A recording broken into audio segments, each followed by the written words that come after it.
right. There we are. There we go. There we go. We are live Here for the we first time are. ever. This is not nerve-wracking at all. No, not at all. We're fine. It's fine. It's cool. It's fine. Everything's fine. Yes, totally. So, with our streaming debut, I do wonder, you were talking about maybe doing an introduction. Well, is there something that our massive audience needs to know? Yeah, our massive audience. I think 3 of those 5 views are us. So this is fine. It's fine. It's fine. Everything's fine. Yeah, okay. Well, generally, I don't know if there's much to know except that we're going to play a ttrpg very verbally, maybe with some image, some descriptors, and it's nobody could guess that it's space themed or anything. Not at all. No. How would people know? Seems pretty unintuitive. Yes. Yeah, we are in space. We are in the very, very far future, and we also have our own little system that we're playing at. Developer, a wonderful game master. We're getting used to it ourselves, but it is based like around rolling dice, having stats. Mostly D20s. Yeah, mostly D20s. Yes. So not quite D&D, but What kind of D&D? yeah, our own spin on it. Let's say. There is a system and some stuff that I probably can I can link a picture into one of the resource panels that I have down there, as well as like some infos on our characters, or good to knows, like the space map that we are heading to, because we are on a mission, or at least, well, I guess that is going to come up this first session. The two of us already had like our session 0 with our game master, with our 2 characters depicted here. But yeah, the whole Sorry. adventure is just starting so far. So yeah.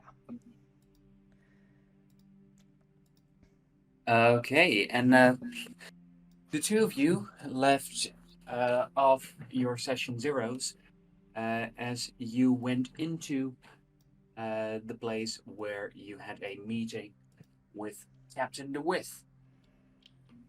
who you have some contact with before. Right. And you both find yourself inside an apartment where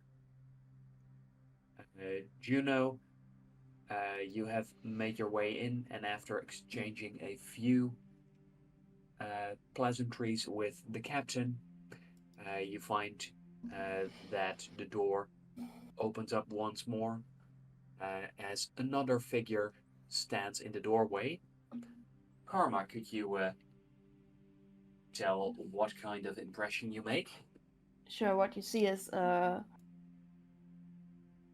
somewhat muscular person with short black hair, dark eyes, look with a very hurt and sad and look on her face. There's no smile or anything, just determination, and they're wearing a leather jacket and dark pants, and yeah, they look ready to report and like they mean business.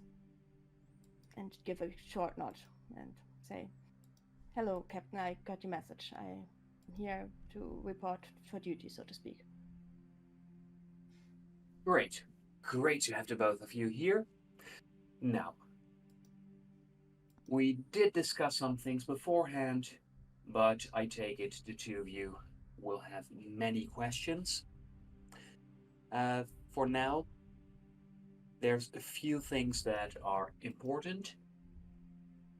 Firstly, we need to make sure that you can actually board the ship. For that, there's one thing that needs to be done. I'll explain that in a minute. For now, I think it's best if we go over some brief introductions, as you've both been in contact with me, as I'm Captain With. Now,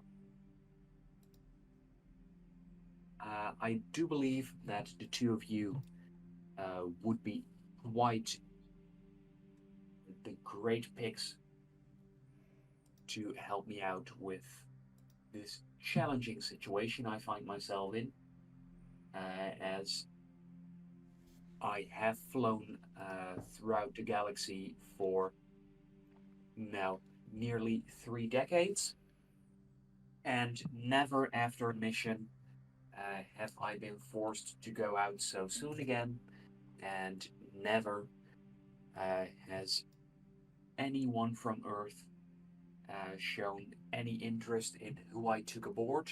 Yet this time, a large part of my crew has somehow not been able to sign up again, and there's suddenly a very large slew of Palladians uh, who they've enrolled in my crew. Oh, Then, Palladians were the. Oh, sorry. Sorry, Captain. Yeah, you can see at the word Palladians, my face visibly sours, and I stand up a little ramrod straighter, and my shoulder twitches a little. I can see that you're at least somewhat familiar with them. No, Unfortunately. I Well, don't think so, honestly. Like, familiarity is something else. I just landed here. This planet is very strange, and. Mm, I'm sorry, Captain, for interrupting. well, I'm not a preacher. I won't mind if you interrupt. So if you have any questions, feel free to throw them out. However, those Palladians, that's part of my issue with this mission. It's also that uh, the instructions I've gotten, they don't make any sense. The route isn't the fastest or the most efficient one. I'm being sent to Earth with a very large cargo. However, it's not uh, a regular mixture of goods. Uh, the way the cargo spread out makes no sense. To Earth? And That's very far. yes, Yes. And you guys can pull up the picture of our little space map if you guys would be cool with that. Yeah. Because we are up here, up there with the red circle, on the top row, and Earth is on the bottom row with the red circle. All right.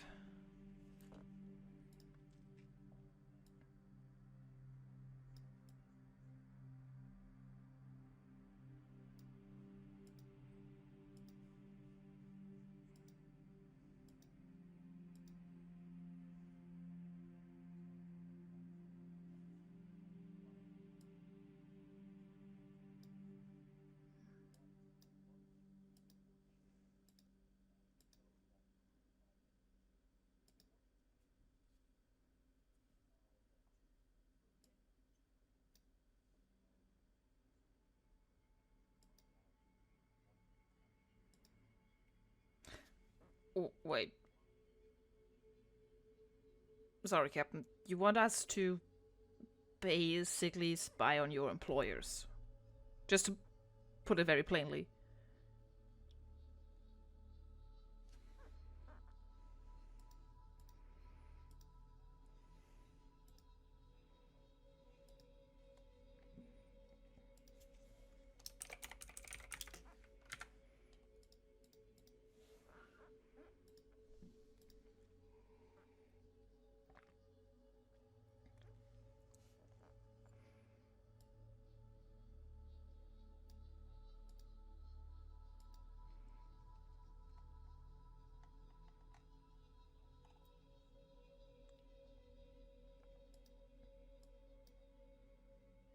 way. Understood. Counterintelligence. I can do that, yes. Yes, in the best case. I'm still very confused. Why do they do that? Or why are you so afraid of them? I thought they were like these trained military Because they're people from... assholes. I thought they went to like this military planet... Platypus? Platypus? And the Palladi- captain grins as he tells you Palladius. Palladius. Oh, right, that makes sense. Yes, I'm sorry. No, I'm not sorry. Mm,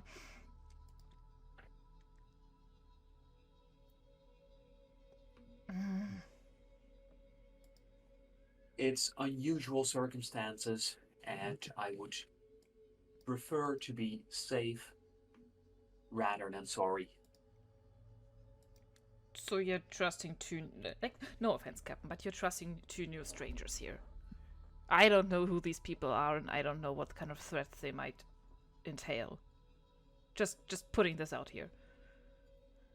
Well, I carefully selected both of you. Based I on at what? least believe that the two of you have the potential to do this, and if you don't feel like you've got what it takes, this would be the moment to call things off. However, I'm not telling you that you will have to fight the Palladians aboard my ship. I very much hope there won't be any violence involved. I mean, I can do it, and no question, I'm capable of it and willing, but I'm with them on this. Why do you trust us? You don't know anything about me.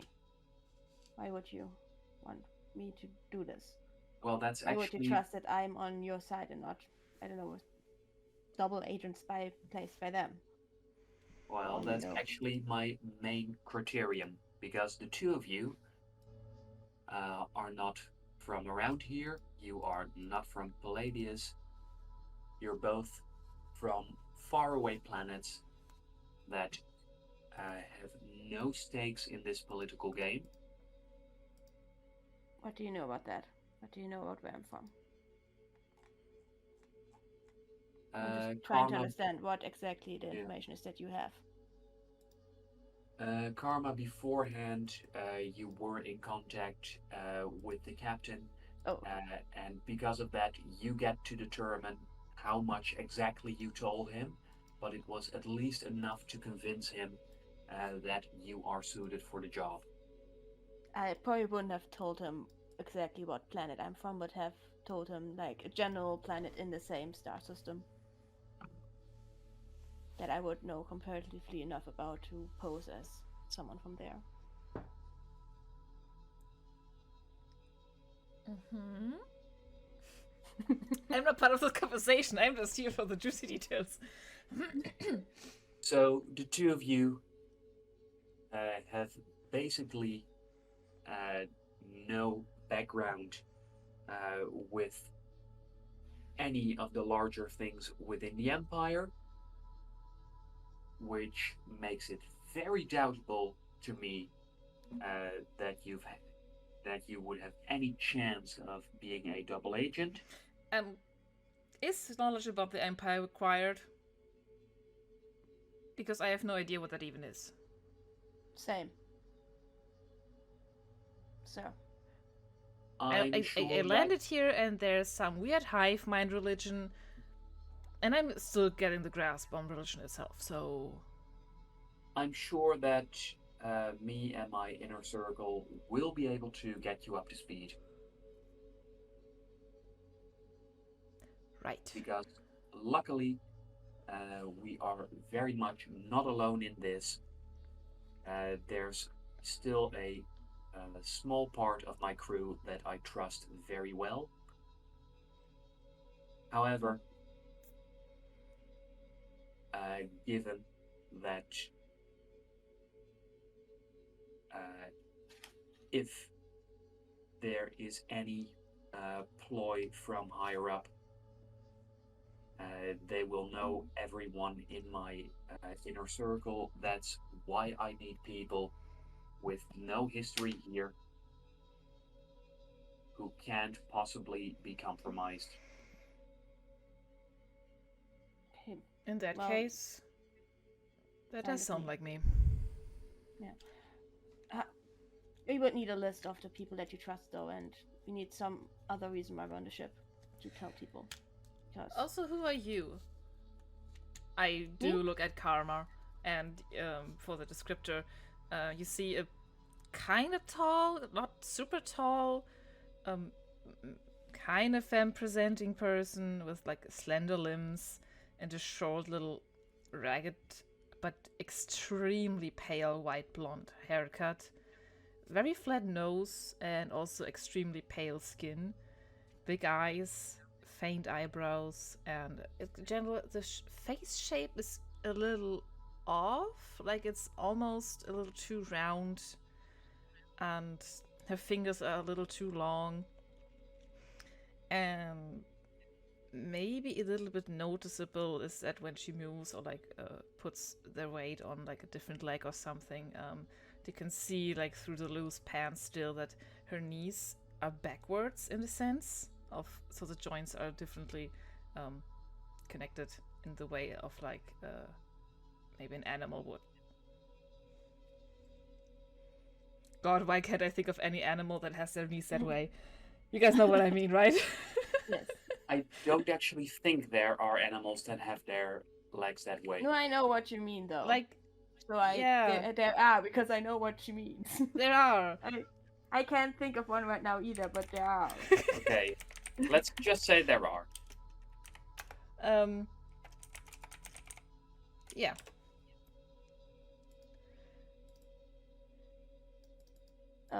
Me? I'm Kama. Kama Samai.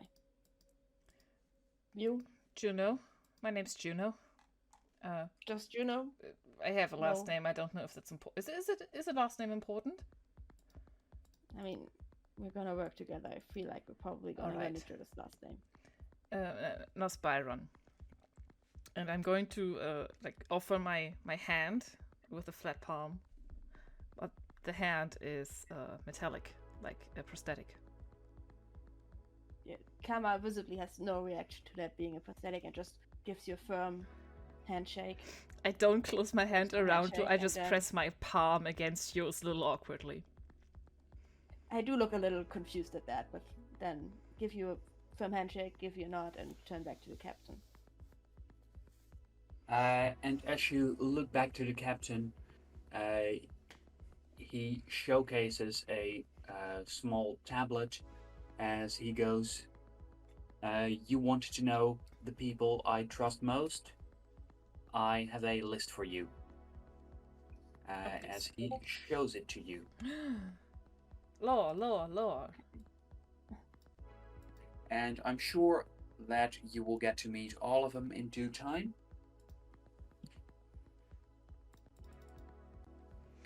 Huh.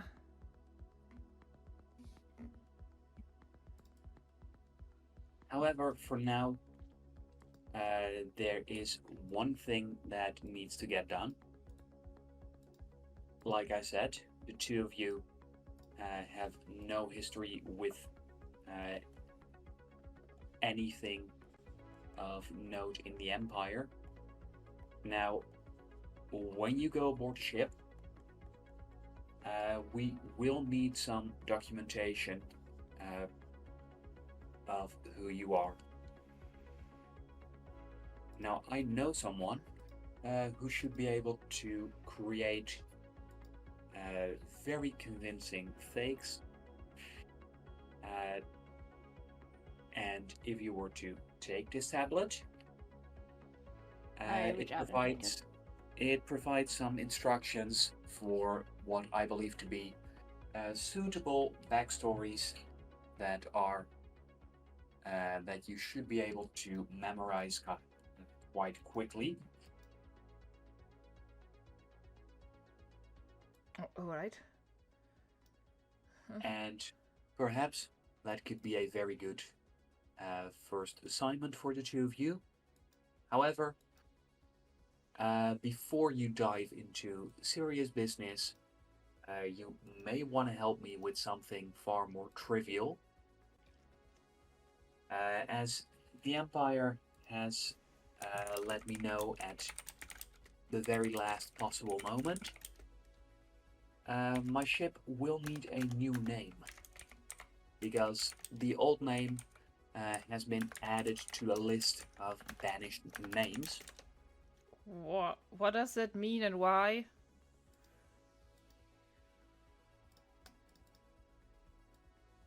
I feel very stupid asking all of these questions, but really, why was it banished? Sounds bad in that sense. So Yes, it was forbidden because the name could, in the words of the communications officer who notified me, because it may instill rebellious feelings. I again still don't know what you mean by this, but sure.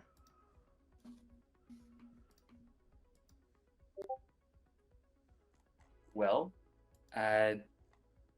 my ship up until yesterday was called the Crosscut, named after an ancient hero of Earth. Mhm. Shauna, I hate you. Why would you do that? This is so meta. Who was able to travel great distances. So, seemed like a very fitting name. Mm-hmm. Well, However, in that case, yes. it seems like the Empire disagrees, and I will need to rename it to something before we leave tomorrow. I was wondering, do you perchance have any suggestions?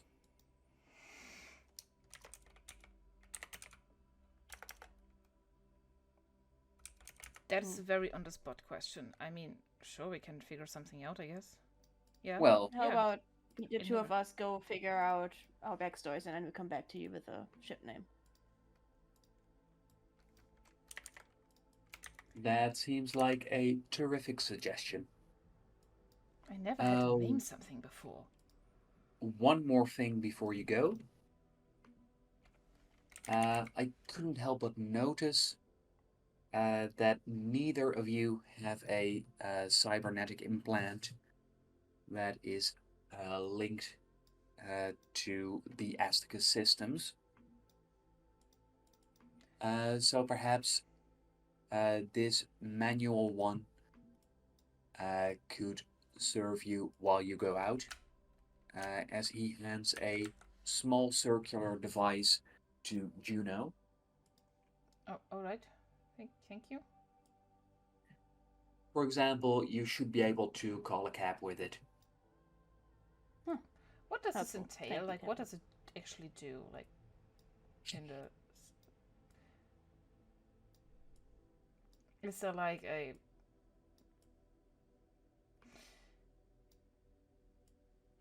tracker in it? Some payment method if it calls a cab? How does this. So Why does this this? So this is a portable model for when there are issues with someone's implant. And yes, you are able to pay with it. This one is linked to me. So you will be traveling on my costs. So you don't have to worry about not being able to afford a ride.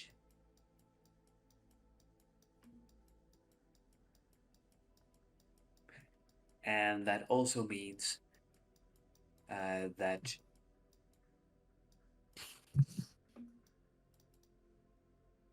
you should be able to interface with pretty much any publicly available system on the planet.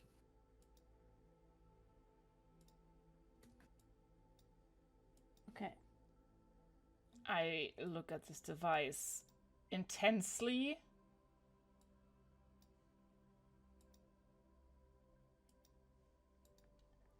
And turn it in my hand, and I have the urge to disassemble it, but I won't do anything right now. I have the strong urge to disassemble, but I won't. And as you flip the device around in your hand, the door to this place slides open, and in barges this woman. As she goes, "Hi, Lance. Very glad to see that I didn't miss out on meeting your new recruits." As she gives the both of you a friendly smile before going, "Name's Lux, and I will be your pilot, at least if he didn't scare you out of this adventure." No, ma'am. Good. Very good. And as she says so, she offers you a hand. I once again give her a firm handshake, the same firm, strong handshake, just like I gave Juno before. And once again, a sharp nod. And you get the feeling that that's the standard way that Karma greets people that she meets. And you find that she, in fact, returns a very firm handshake of her own.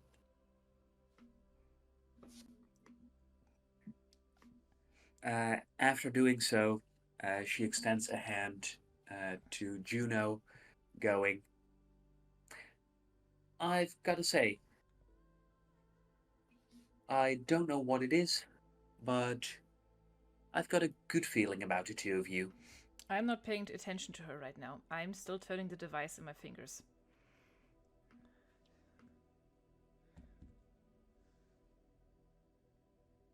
Or is she, like, in my face, addressing me directly? Because that sounded a little general.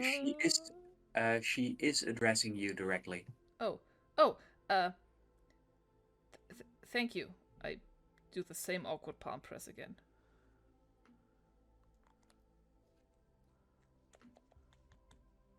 And with that, she goes, "So, Lance, did you tell them why they're here? Maybe get some input on renaming our darling ship?" Yes, of course. And I told you, Lux, there wasn't any need to get over here. You know, with more people, there's only a higher risk of drawing more attention to us. Oh, don't worry so much. We planned this out very well, and look at the two of them. Don't you think they could use some encouragement from a friendly, positive figure like me?" As she points at herself. "Now, did you tell them about documentation?" "Yes, of course I did." What do you mean by documentation? We need documentation. Oh, right. That documentation. Sorry, I kind of... Okay, for now I'm going to put that item in my pocket. And as she turns around to look back at Juno again, she goes, "You do seem able to focus on your technical devices. I bet that's going to be a skill that'll turn out to be very useful." I mean, I did not think I was going to work as a spy on the crew. I was hired as an engineer, I thought. At least that was my application. Well, and that will also be your cover story. All right. I guess. Okay.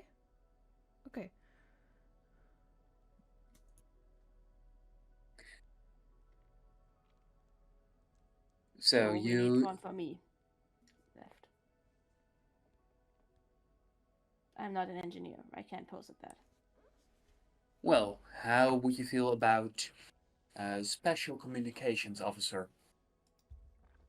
Sure. That sounds intense. I can handle it. Can you? I've done similar things in training. Similar enough, at least. What does that mean? I Well, guess you'll have to find out. the short of it is, when you don't have anything better to do, you could do engineering, pointing at Juno, or going over to our communications room. However, you are very much free to go and move about the ship, talk to whoever you want to as you see fit, because your main duties will be to figure out what is going on, keep the crew safe, and investigate any leads you find. Will do. Oh, okay.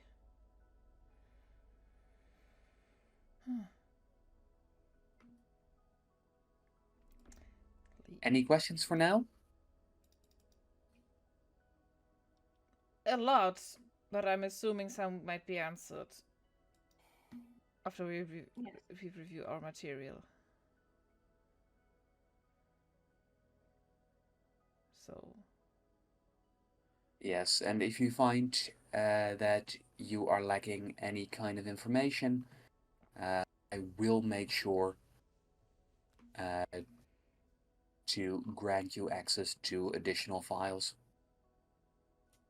Perfect. For now, That sounds good. Yeah. the man who can help you with your documentation, he is called Salvador Tran, and he lives near the edge of this district. The coordinates are already in the tablet. I look down at the tablet. Is it the one that I'm holding or is it the one that she's holding? Yes. You're holding the tablet. Okay. Juno's holding the small circular device. Okay. I look down at the address and say, I assume I can probably click on the address and get some kind of route to it via the tablet interface. Yes, you can. Okay. Sure. Will do, Captain. Right, come along.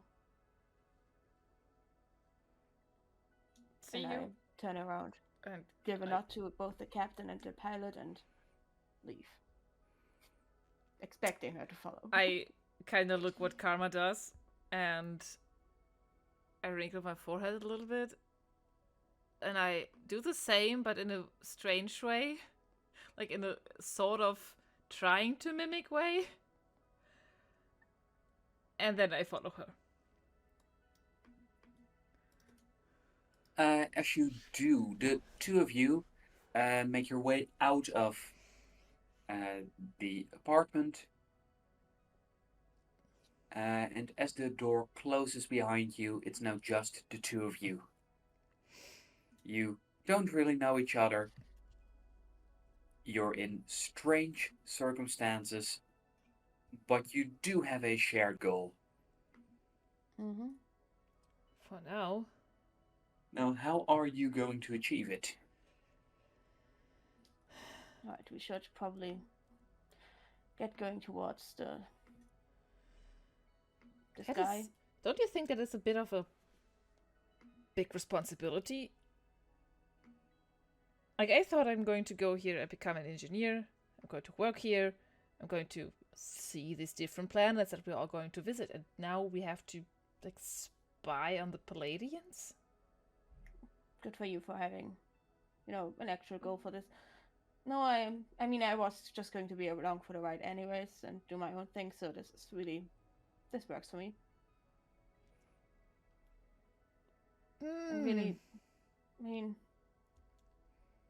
like I said, it's somewhat similar to what I did before. It's some not for respects, me. so- Like I said, I'm nothing but like, I'm not nothing. That's a wrong phrase. But all I wanted to do was work at a ship and help people and do a job that doesn't have me stuck on one planet anymore. This is a little bit much. I should have said this right to the captain right now, right? This is. Do you I think you should have. can't fulfill the job? Because if so, you have to tell me beforehand. I If don't you're going know. to be a problem for this. Okay, I think you can get used to it. Just don't screw this up, please. Because I really need this. What do you I need know to be on about the ship. what do you know about these Palladians? Because I know that they're dickheads. I know that one of them, not an hour, dislocated my fucking shoulder, so fuck them. are you I know okay? that they're fucking arrogant. Yeah, I'm fine. I saw a doctor. I had it fixed. Nothing. Can't handle. I had worse. I know that they're from some kind of military school planet where they teach their soldiers to be fucking dickheads. I mean, you don't have to be a dickhead to be just because you're capable of doing certain things. So That sounds just extremely because you elite. know how to fight doesn't mean you have to be a fucking asshole about it and act the way they do. So yeah, I don't like them. Yes, they think they're elite. I blink a Just- few times while I listen to them, and kind of. How much power do you think they hold, like generally in the universe, or like they're like generally? I don't know that much about them. I think they hold a certain degree of power. I think they hold more power than they actually do.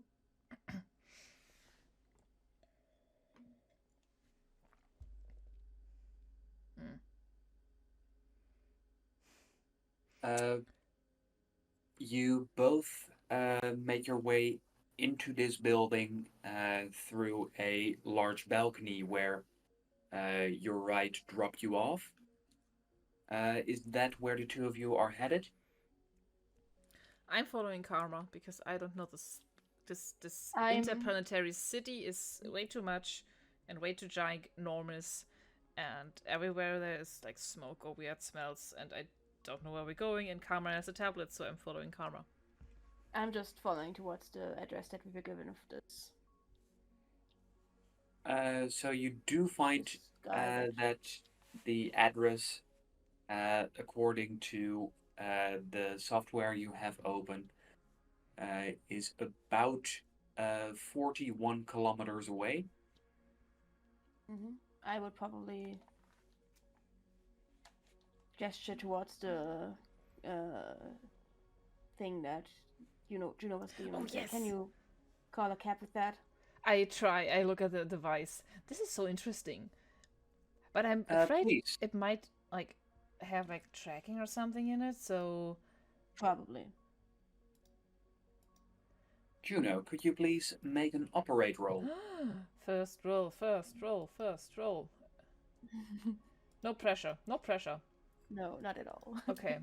Is this going to be a certain tech or specific Yes, ability roll? This would be a gadget, so that means that with the point you invested, Yes, I have a +1 in my gadget rolls, so I'm going to use that. And I rolled an 18 for a total of 19. Nice. That's okay. No, we had our first rolls in session zeros, but still, that is a good first roll. that's very true. And to make things even better, let me check. Because for your operate rolls, Oh yeah, do you need my operating bonus or do you have it? let's see. Oh no, you didn't specifically invest in operating yet. No, I have points in Okay. different things. Yeah, it will take me a little while to completely familiarize myself with all of your bonuses. That is fine. They're going to change and we get better and updated and All right, you level find ups. that the Mhm. system is quite intuitive, and as you tap a few buttons, you very quickly get a feel for how this thing is programmed. Uh, and after a few increasingly confident taps, you manage to order a cab to your location, which only seconds later comes flying up from the streets down below and opens up, Handy. Yeah, revealing space for two. Alright. I would like to hang this I little look at. device onto my Mhm. belt for now. I before getting in, look at the seats to make sure that there's no vomit or any other gross substances on those seats because I encountered vomit smell in the last cab I rode on this planet, so I want to make sure I don't step or sit into anything gross. What are you Uh, looking for? Just gross stuff. Make sure that we don't, you know, sit down and gross stuff and step in gross stuff. this cab does have its own peculiar scent. Uh, it's a mixture of several overused types of deodorant. Ugh. Could be worse. The last one Smells. smelled like. Yeah, the last one smelled like vomit, so.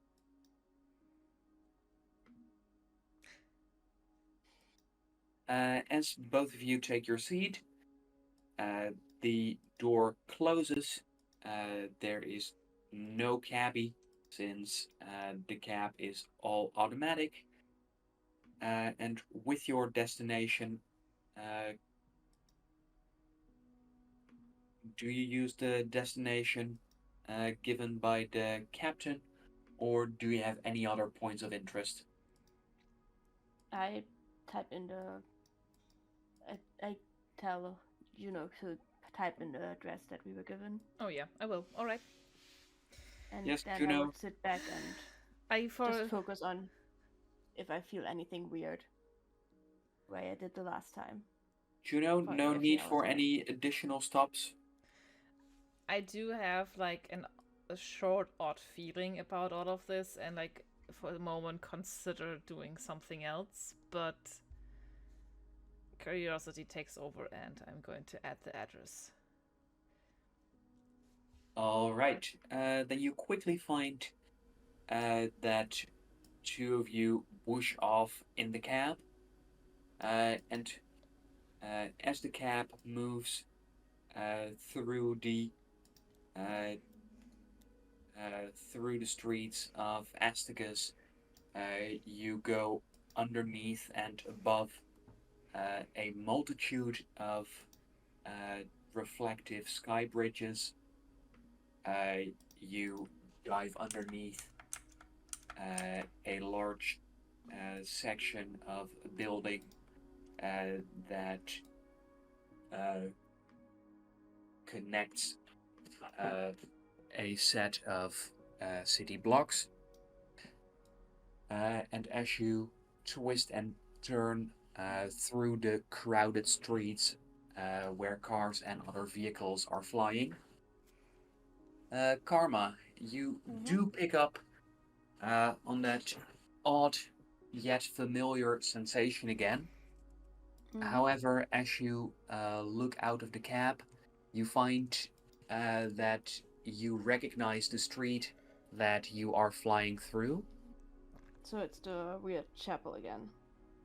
Yes, it seems Okay. so. In that case, I already was there. I already found whatever I can there, so I will ignore it and see if I get another weird feeling about anything. And in that case, And you find pay attention to it. that as your distance from it increases, that the feeling grows less and less intense. Okay. In that case, I will focus instead on just watching the streets around, looking for anything suspicious. always paying attention in case anything dangerous comes up, like I was trained.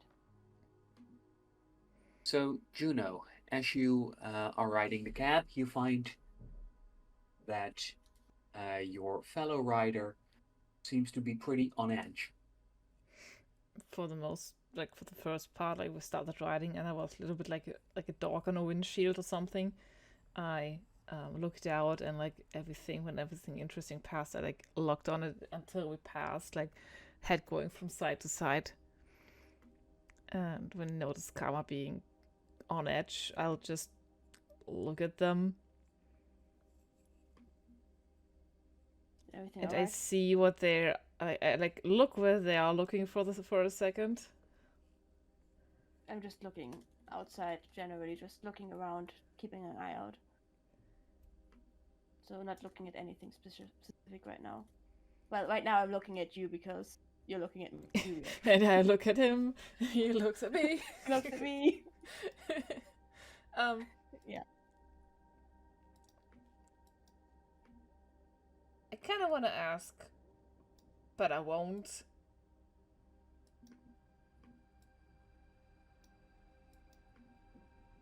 No, I'm going to ask. What is wrong with you? No, wait, it sounded weird. Are you alright would be the better question, I think. Just a little sore from some issues. I had some kind of... We're gonna work together, so it's probably best to tell you. I had some kind of accident a couple weeks, maybe a month ago, so still a little recovering from that, so little achy, little tense. So don't worry about it, I'm fine. Do you need anything? Like, should I watch out for something? No. I Just need a little more time to fully recover is all. Oh, okay. Nothing for you to worry about. It will not affect our mission. Oh, okay. I mean, I get it. I also had an accident once, and I kind of wave around my prosthetic hand and tug at my pant leg at the same side of my body. I figured. Well, I've seen people sometimes like sporting those for like practicality, but that's not what happened.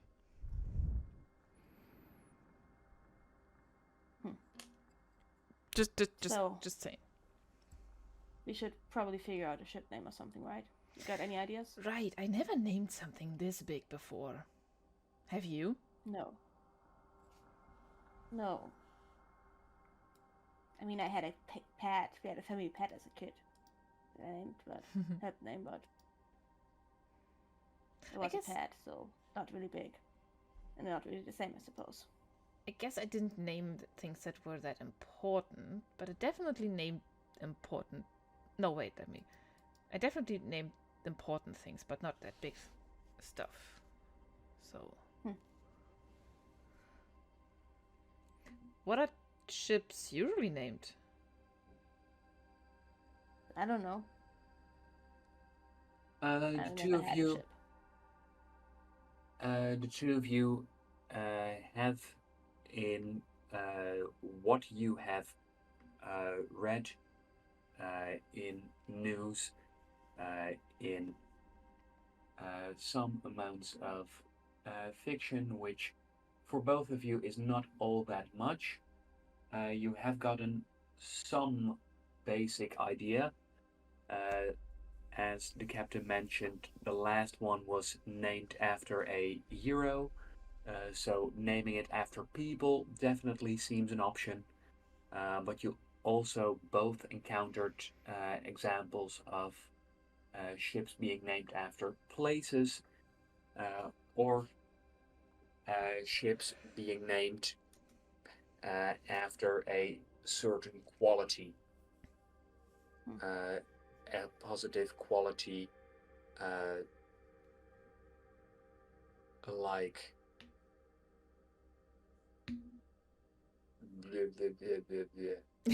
yes, famously. Mm-hmm. Well, if it's named after people, I know some people that we could name it after. I got some ideas. Like historical people? Yeah. What do you have? That's apparently what they named it before, so why not? There was a pirate captain on Earth at some point named Santiago something, so maybe the Santiago. Santiago. That sounds interesting. Why do you know? What do you know about the what? And what is a pirate exactly? What do you like? Space pirate? Isn't that like on an actual like water ship? Huh. Like I read it in a book that my parents had. Aren't pirates mostly considered criminals? That would be kind of a good Maybe we hint. wouldn't have to tell the captain about that part. And I mean, even if the stuck-up Palladians find that out, that would be kind of funny. Mm-hmm. On the way on a ship that is named after somebody, like, basically criminal, yeah.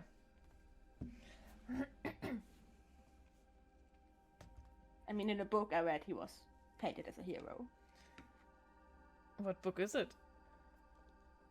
A book about pirates, like, for kids. About, pirates of old, that kind of stuff. Probably wasn't very accurate, now that I think about it. I'm like, have like this uncertain squinted face about this because I don't really see all the connections, but I just nod for this one. Apparently he was some kind of discoverer in the old world or something. Hero, according to the book. Again, whatever. I mean, it's just an idea. It's just one suggestion. If you have something better, then sure. Juno, do you have something better?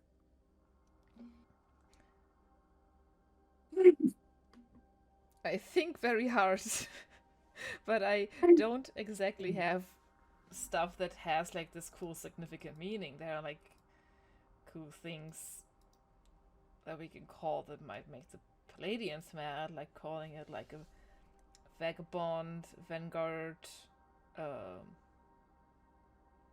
Pirate. just call the whole ship pirate. That does sound like a pet name, Karma. Rhapsody, something that has like a ring to it. But these are just words for me. I like yours that has like a reasoning. Okay, so good.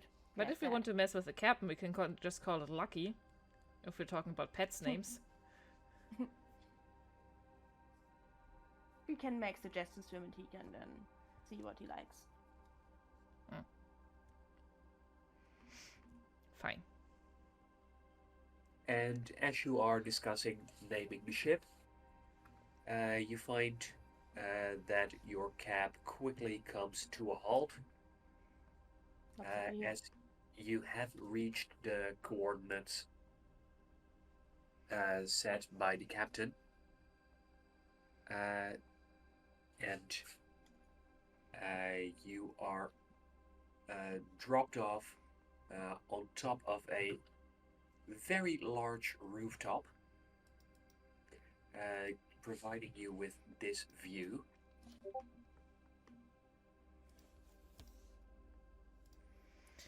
That is not a very nice view.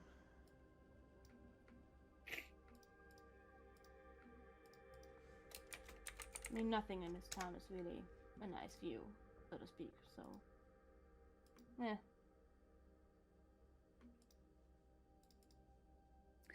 At least the sky looks a little less green from here. As you have stepped out of the cab, you find that you will have to do a little bit of searching to find the entrance you need. Please, both of you, make perception rolls. Perception, rolling perception. So that'll be a +1 for Juno and a +2 for Karma. I rolled a dirty 20. 19 plus 1. I rolled an 8. Oh no! That's okay. Okay, with those, Juno, you quickly find that there's a small sign that points you in the right direction, and as you do so, uh, you're able to point out to Karma where to go. But as you do so, uh, your ears also pick up uh, on uh, dull metallic footsteps coming from that direction.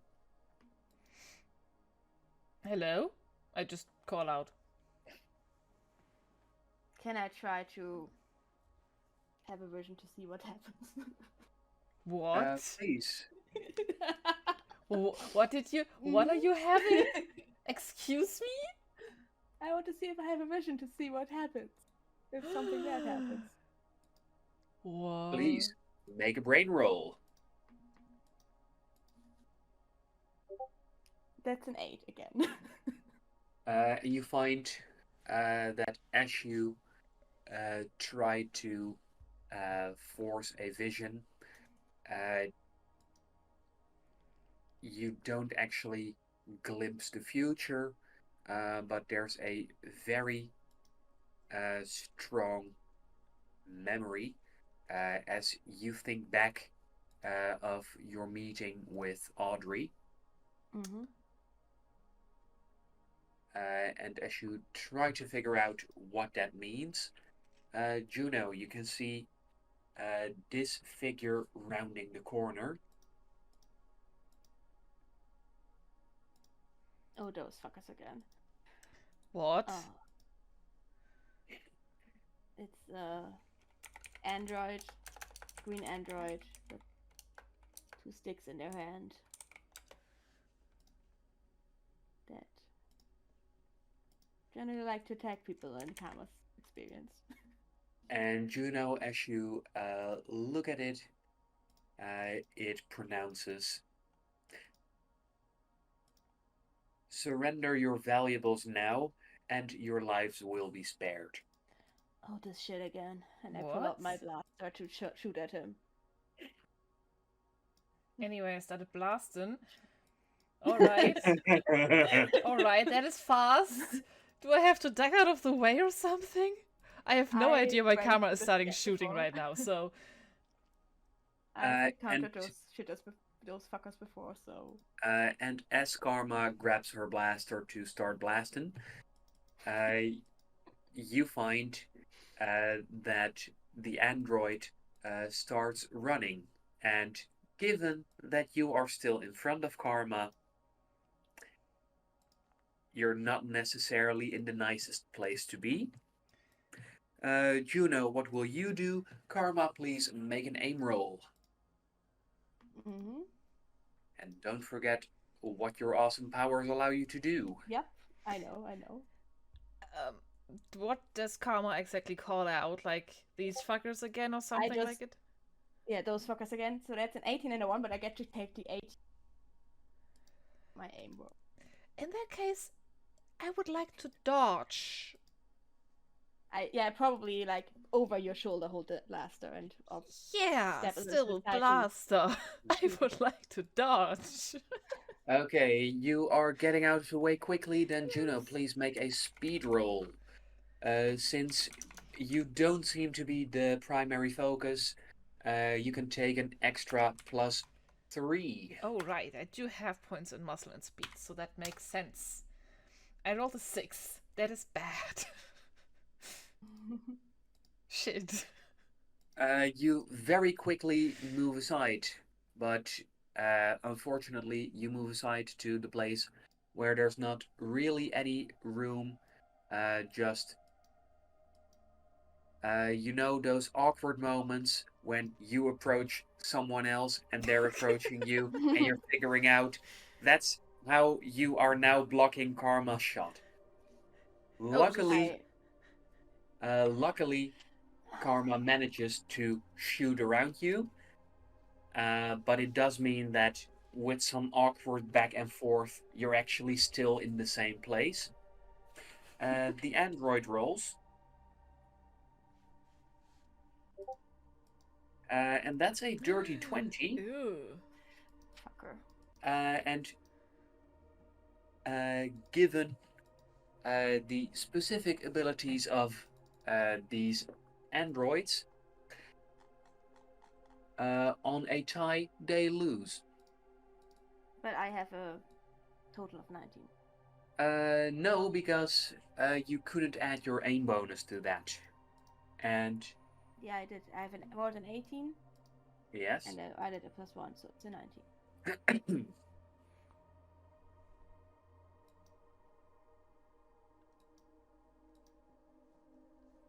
Right?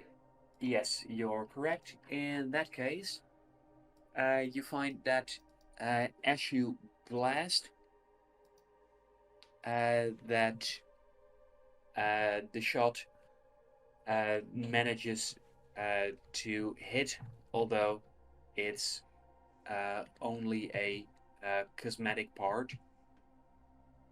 And as you send a chunk of the shiny hip plate flying through the hallway, both of you notice that that's quite a lot of noise for one running android. Shit, can I try to pull Juno behind me and just get back out and close the door again? As the android is now getting close, it is going to start swinging, and with the two of you that close together, swinging at both of you, And I'd I like to to pull out know. my knife to try to deflect. I'd like to know what each of you do. Karma using knife, and Juno. Can I get can I at least get my right hand onto the android itself, grabbing it in some sort of way? You can most definitely try. I would like to try, please.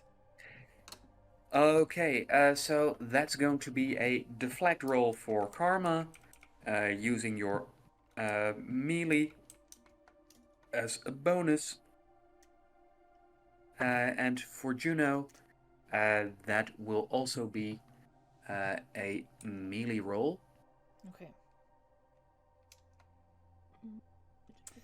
I rolled a total of 8 for my melee bonus, but I just want to get my hands on it, because I have a power that I would like to use on it. Rolled a 14 for a total of 15. All right. With that, let's see how effective the two of you are. As the android rolls, and it rolls Also 15. 15 on a draw or on a tie. It loses, meaning that as it swings with only one of its sticks because of the limited space, Karma, you are able to steer away its blow with your blade. Now, Juno, because of that, you are actually able to grab a hold of the android's arm. Oh yes, perfect. In that case, I would like to use my EMP on it, with my goal to unleash an EMP to disable electronics.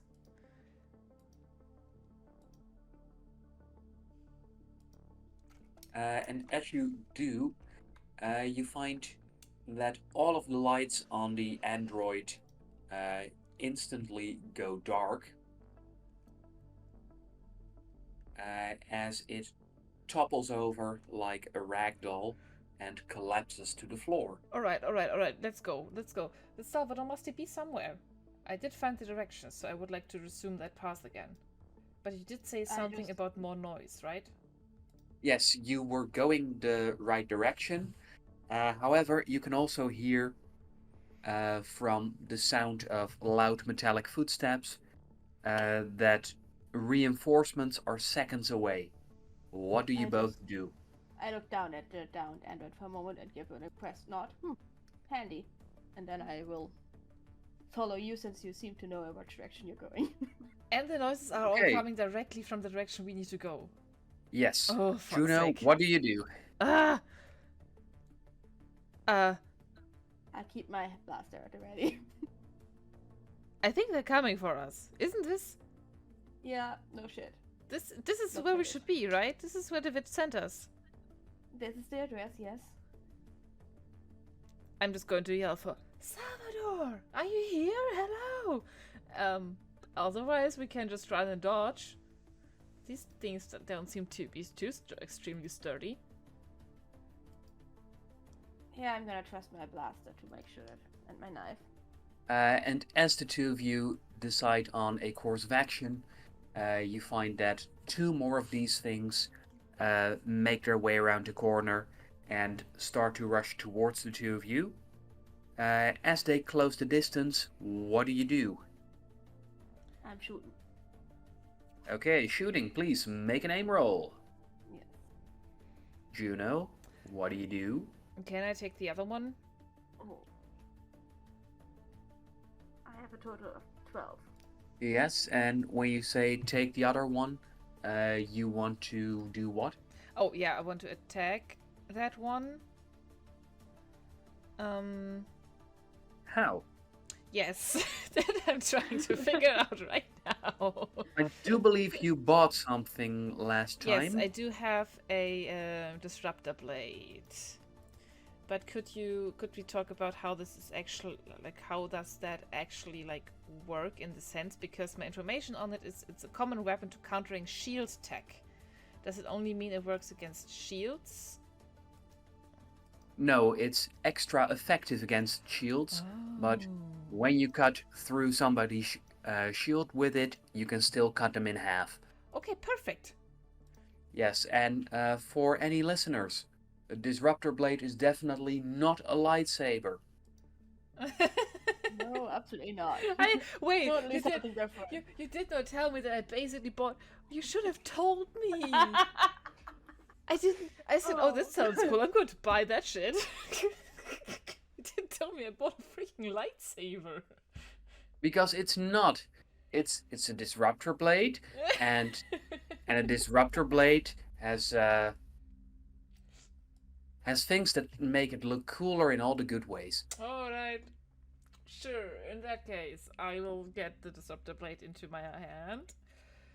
And Yes, into and- into my humanoid hand and my flesh hand. Mm-hmm. And I would like to counter or strike depending on how I'm able to attack this thing.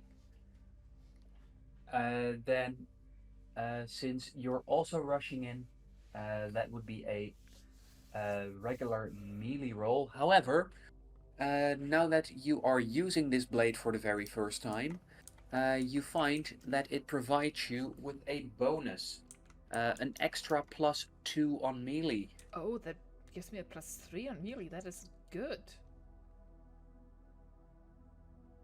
Okay. I rolled a total of 16. Okay, so that would be 16 for you, and let's see, Karma, with your bonus, that comes to a 12, I believe. Yeah. We're rolling for the android's first one. That's 18, second one.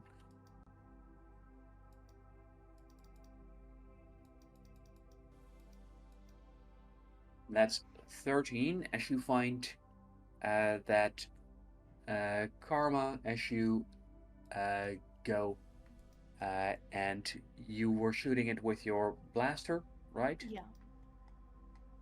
You find that you shoot it through the belly, but it being an android can take such a blow, and it seems to be quite lucky, as none of its vital parts have been hit, and with that it actually manages to close the gap and deal a swift blow with its glowing weapon to you. If As it's getting close, I would try to deflect the knife, since I have that in the other hand.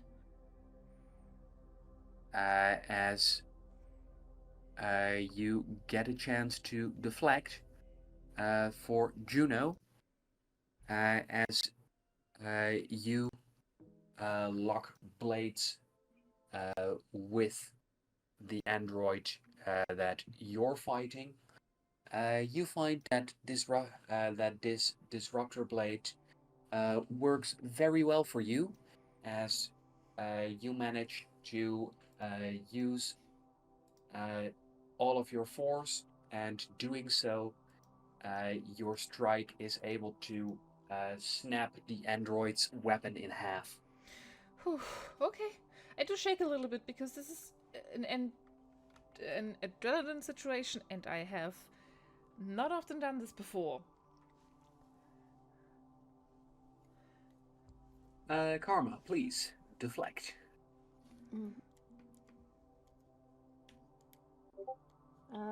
That's an 8. Do I add my body, my melee again to this? Yes, you do. So not great. So my roll is not great. Yeah. Let's see. Might not be great, but is it enough? Yes, just enough. As you. No, it's a 19 for me. Yeah. Yes, with your 9 going up against its 8, you find that by just outskilling it, you manage to intercept its blow with your blade. And as you do, you manage to do a spin, following it up by a kick, toppling the android over. Both of you seem to be doing quite good against your foes, with both of them in bad positions.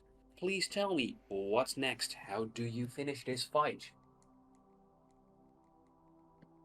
Last time I fought an android, it really helped to attack its throat and to basically cut the wires there. So I'm gonna just do that again, just do what worked last time. All right, that'll be a melee attack, please. As for Juno, I'm trying to pull myself together and not be too panicked about this, but after I get one weapon disabled, I would like to aim this time for... I'm guessing I could guess that most of its vital things are either in its chest or head, so I'm also aiming for the back or the front of the neck or the chest. Just poke it with the... not the lightsaber. With that, please use your not a lightsaber with a melee roll, please. 9 for a total of 10 for my melee roll. Yes. I rolled a 19 with all my bonuses. 16 plus 3. Ooh. Ooh. The first one will... I did not know I was a Jedi. This is new. Okay, both of your androids are weakened. That's why they roll with a -2. That's still a 15 up against Karma, as you find that the android quickly rolls away as you lash out at it. However, as we look at Juno, you find that as you strike at it, it rolls a natural 1 with a -2 or a -1.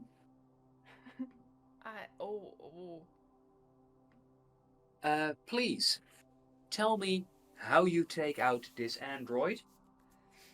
Shakily, honestly, but a little too good to be shaken.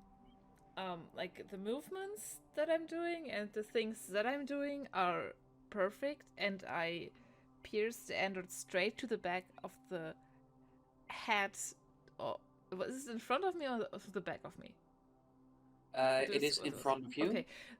I pierce it straight up the chin through its head with the lightsaber. With the disruptor blade. I'm sorry, I'm going to stop calling it this. With the disruptor blade, I'm going to pierce it from the bottom of the face, like the bottom of their jaw, through their head. And you my find hands are shaking. I'm a little panicked, but all the movement flawless. and you find that as this android is downed, as you have crushed its motherboard with your disruptor blade. Mother. Sorry. Yes, it's mama board. Mama. Sorry. It collapses to the floor, and as the final android is backing away, keeping an eye on Karma, it doesn't see its fallen brother in arms and trips over it. Karma, no need for any rolls. This one is all yours. Yeah, I walk up to it and once again stab it and rip its neck cords out. What are these? I kneel down immediately and I want to take the head into my hand that I just pierced through. And why are they Muggers. attacking random people? They are muggers. They attack people that they think are vulnerable and try to rob them of their money or valuables. They can sometimes have interesting tech parts though, so... Yeah. And weapons. I look for if any of them have any more, what was it that I took last time? Grenades or anything? Any other weapons that could be useful? Yes, both of you, please make perception rolls to see if you find anything useful amongst the newly formed scrap metal. I rolled way too good. Oh, we were woo. I rolled a natural 20 for a 22, and you rolled a dirty 20. I rolled a so dirty 20, nice. 19 for a 20 with my perception bonus, yeah. I'm mainly looking for super cool or like for anything that either looks familiar, you know what I mean, Sean? And I look for stuff that looks interesting or cool or like I have the general urge to assemble it or take it with me. Yeah, I'm looking for weapons. And also, Sean, I have noticed a weird trend where I always... All my natural 20s so far in session 0 and right now in this session were for perception checks. Well, that will definitely help you loot stuff. Yeah. But with such good rolls, I would like to tell you what you find after the break. Okay. Break, okay. We're going to a commercial break. We are going for a... No, there aren't any commercials. No. There aren't commercials. I don't know. Don't worry, no commercials. I don't think that there are commercials here. We are going for a break. Well, if you want, I could shout out some company names. Thanks. No. No. I'm pretty sure I know the YouTube ads by heart. Oh, buddy. Yes. I don't think that will be necessary. I don't think it's necessary, no. But Go okay. and play Raid Shadow Legends. No. No. Sponsored by sponsored. NordVPN. We were not sponsored by We are anyone, not. anyway. Okay. Going to our little break scene and we'll be back.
Hello again. Okay, We're people, back. Oh, that back sounds menacing. back at it. Yes. Now, you were just done with your fight, and I was going to tell you what you found with those very, very good rolls. Excellent. Exciting loot. So let's see who was first. First, we have Juno. Yeah. And Juno, Mm-hmm. you find amongst the destroyed androids two things that you can use very well. The first would be a set of parts that seem to be higher quality than the rest and usable in loads of different kinds of machinery. For now, I would like to give that to you in the form of a token. Oh yeah, thank you. Amazing. And just to explain, like general tokens. Tokens are given out by our GM, and for that we get free rerolls on anything that is not a natural one. So it's like a luck point or something like that to reroll failures or better your outcome.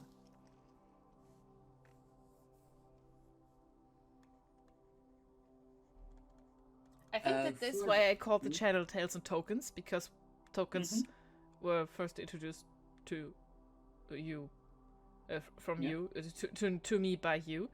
So that's why I kind of, yeah. Little insight into our channel name there. Huh? Little insight into our channel Yeah, a name. little insight on this channel name. And not only do you find some parts that net you a nice token, you also find that amongst the EMP deactivated android, you are able to find yourself a grenade. In fact, you find a shock grenade there. Alright, I'm glad that they don't use it on us though. Yeah, the last one I found had an explosive grenade as well that it didn't use. You fought one of these already? Yes, 3 of them, together with some person I met. They're gonna be on the ship as well as the I think. Huh.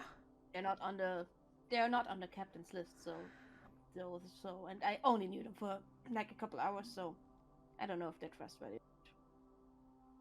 More trustworthy than the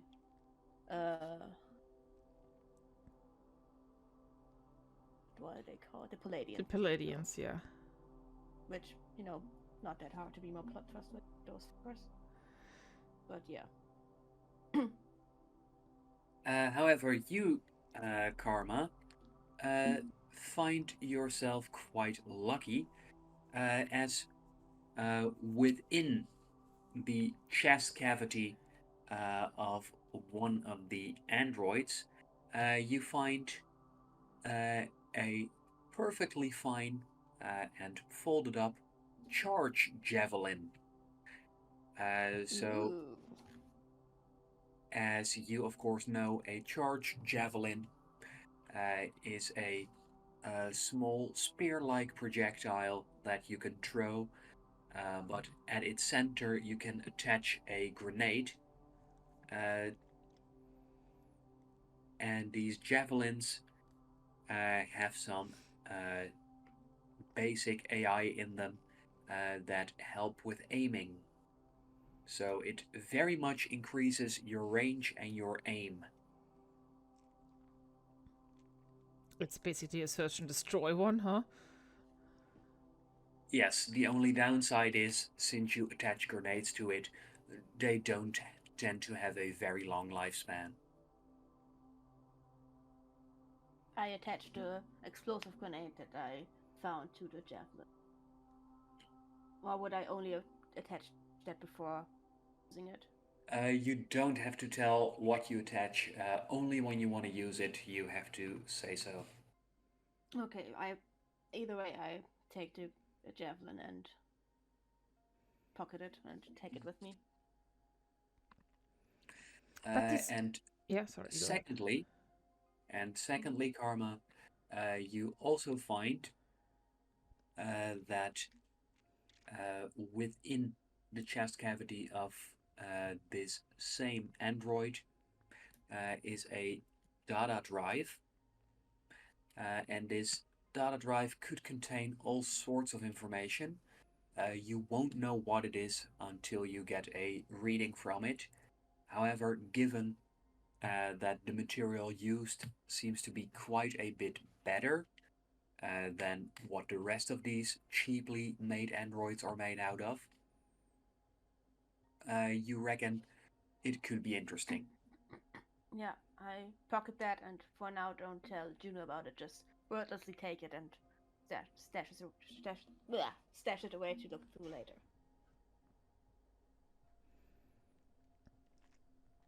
Okay, with that, Stop. Question. yeah. These androids, are they like intelligent? Are they sent by somebody? I would like to just start turning around this creature and just looking for any like engraving, any marking. If I have to, I'm going to disassemble the head right here, right now, just to find something. Some manufacturer, because this is shit. These things should not like run around assaulting people. Who does this shit? I agree, but maybe take the head with you, so we can go to the sky and you can look through it on the way back when we get back to the captain. All right, good idea, honestly. Karma, when you first encountered them, Audrey did tell you some things about them. What do you remember of that? That they're. I do remember that they are the muggers and that they just basically rob people, but I think they have a chance of getting something out of it. But Audrey didn't mention if they are sent by anyone specific or who they work for, exactly any of that. Or at least I don't remember any of that. As you share that information with Juno, Who's Audrey? She's gonna be a loader on our ship. I met her earlier okay. today. Yeah. That is going to make things a bit easier as Juno tries to figure out if she can learn anything from the android head. Please make a tech roll. Robotics. Robotics. I do. Do I have? I think I took bonuses in this, right? Yes, I have a +2 for robotics. How smart. And given that it's not in a usable state, feel free to add your tinker bonus. Oh, lovely. So I get +3 in total. And I rolled 18 for a 21. All right. So by analyzing this head, looking at several markings on it, and the way it is assembled, it is obvious to you this is clearly a planet where people have automated crime. All right. They automate. I hate this. Because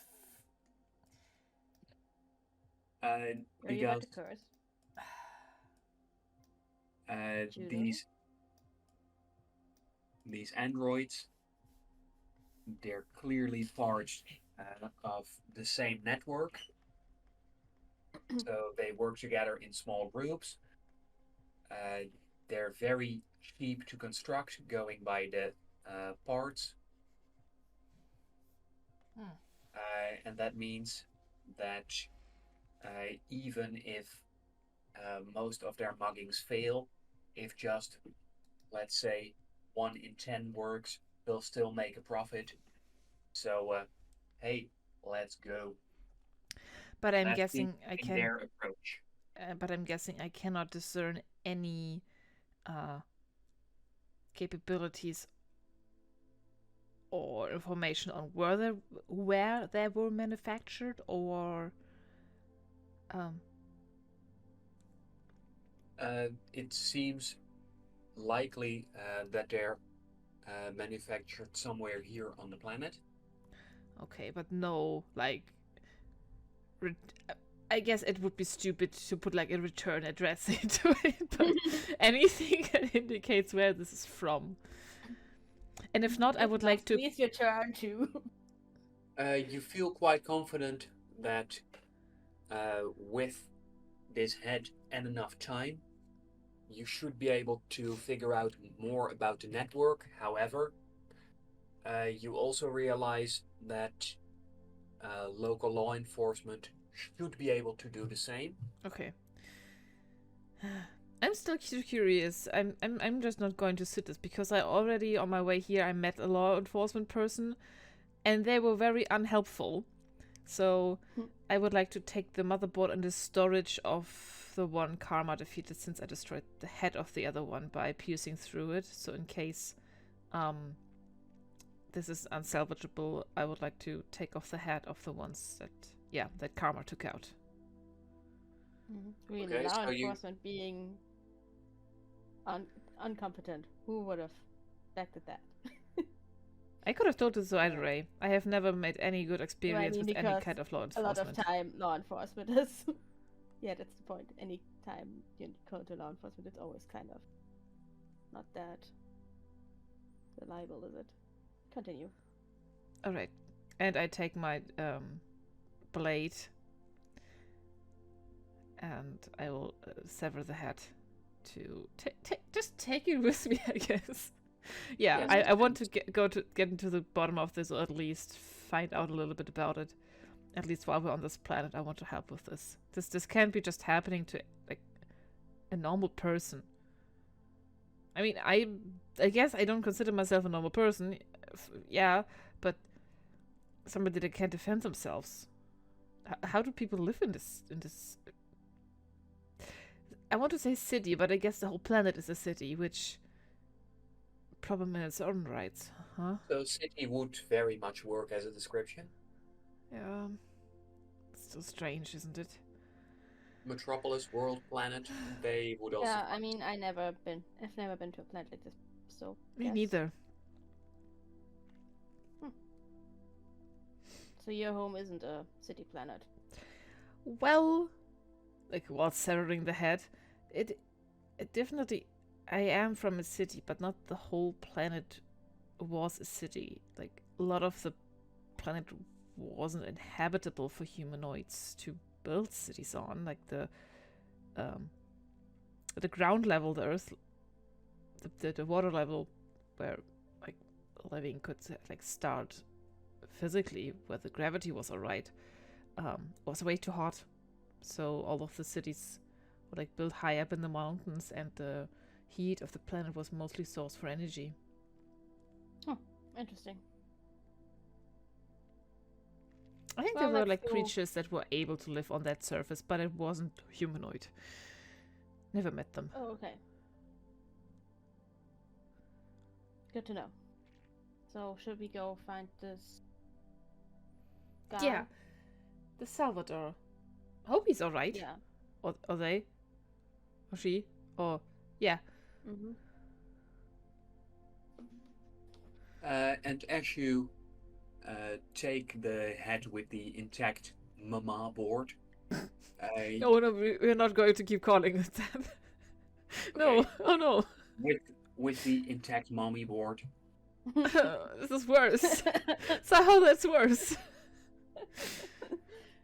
You take the head with the motherboard and we continue. Yeah, I take And- it. as you continue, just like you thought, you were headed in the right direction, and after making it through one more corridor,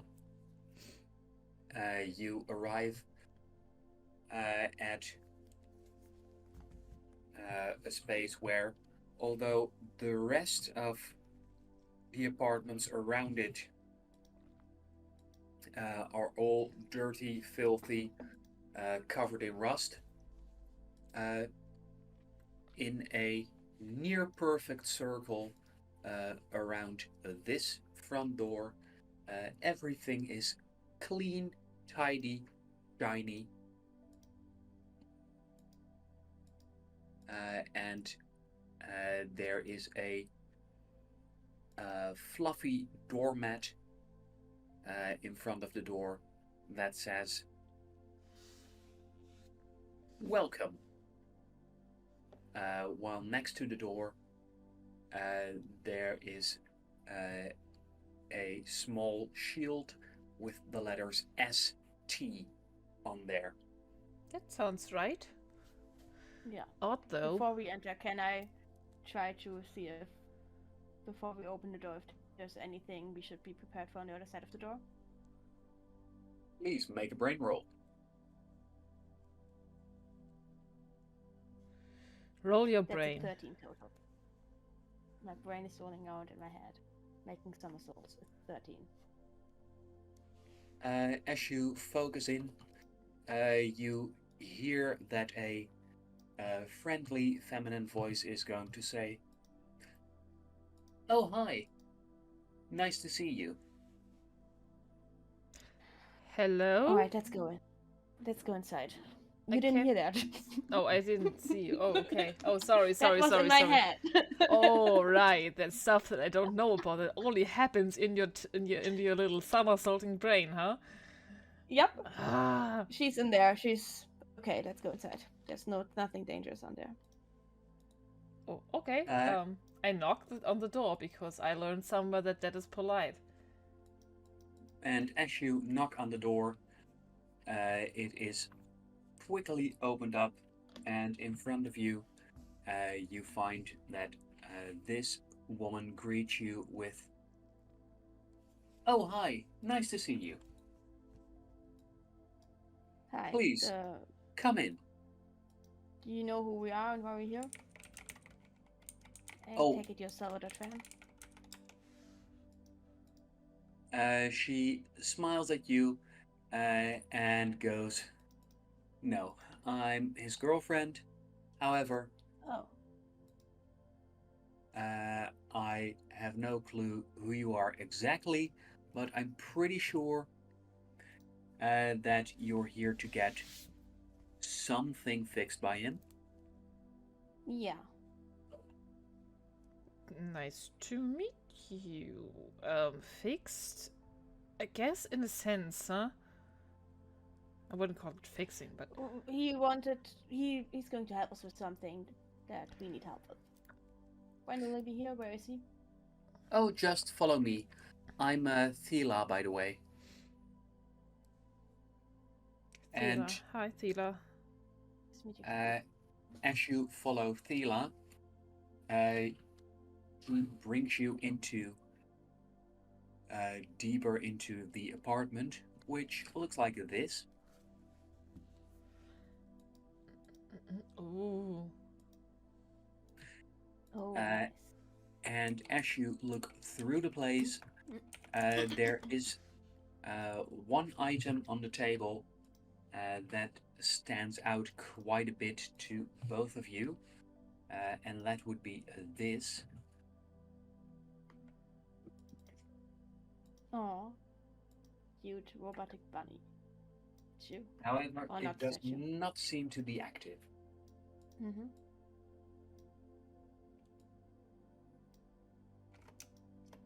And she goes, "How about I get you something to drink until Salvador gets here? What would you like?"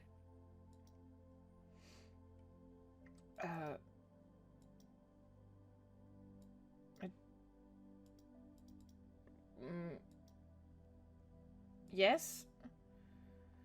Sure. And with that, she grins and goes, "Guess we're all having my favorite then." I don't know what you want me to answer, but thank you.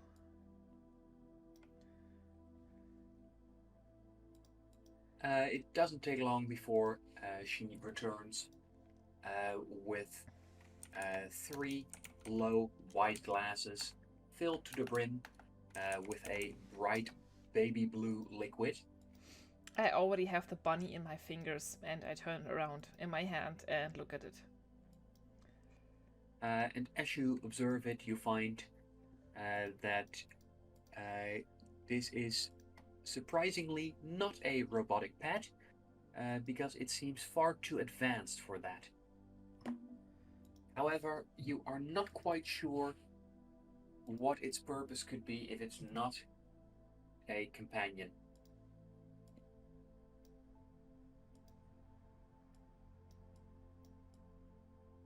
I I don't want to disassemble it, but I have the urge to look into the mechanics, to the parts that I can look through. I just sit down on the couch like a nice guest. No, I'm standing at the table looking at the stuff. And Thela goes, well, you seem pretty interested in the bunny. If you want, I'm pretty sure we could do a demonstration Yeah. when Salvador's here. What is what is it for? Well, I don't want to ruin the surprise entirely, but let's just say we've got some stuff here that you're not really supposed to have in your home. What do you mean by that? And with that, she remains quiet, but there's a look of mischief on her face. And before you are able to ask her anything more, you can hear one of the doors opening as a man walks in who looks like this, as he goes, welcome, welcome guests. How wonderful to have you here. I take it that you've got some technical issue that you want me to fix. Captain Well- sent us. No, we don't have technical Actually. issues. I mean, potentially, I don't know exactly how this kind of stuff works. But Captain Lanstibith sent us. It's been quite a time since I've heard from the old guy. Now, come on with it. What does he want me to do for you? We need papers. Or, well, our backgrounds. Yeah, background papers. Background papers. We are supposed to work for him under. Let's call them.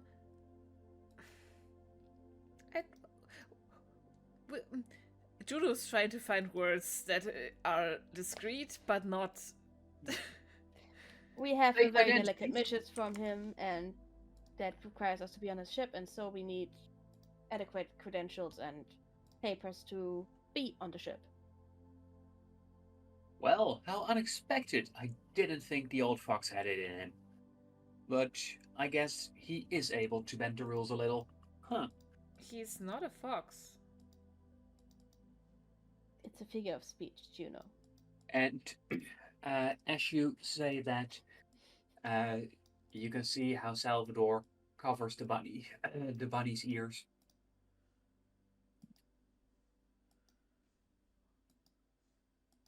Oh, because fox? Okay. There Well- are no foxes. It's a human expression of speech, from what I. They have some expressions of humans on my planet. Do you have any specifics for me? Well, I'm guessing that we are here to fool the crew that we are going to work with under other titles and positions. Did the captain give you anything, some starting point for me to work with? Well, I I'm supposed to be a originally. communications and specialist, and she's supposed to be an engineer. That's at least the role I applied for. I'm still a little bit concerned about generally being a spy, but yeah, okay. What Uh, exactly we are going to be doing on the ship as a mission is not your business, and I send a sharp look in Juno's direction to get her to stop talking about what exactly we are supposed to be doing. I take to my this guy. drink and I sip it. I take my drink and I drink it.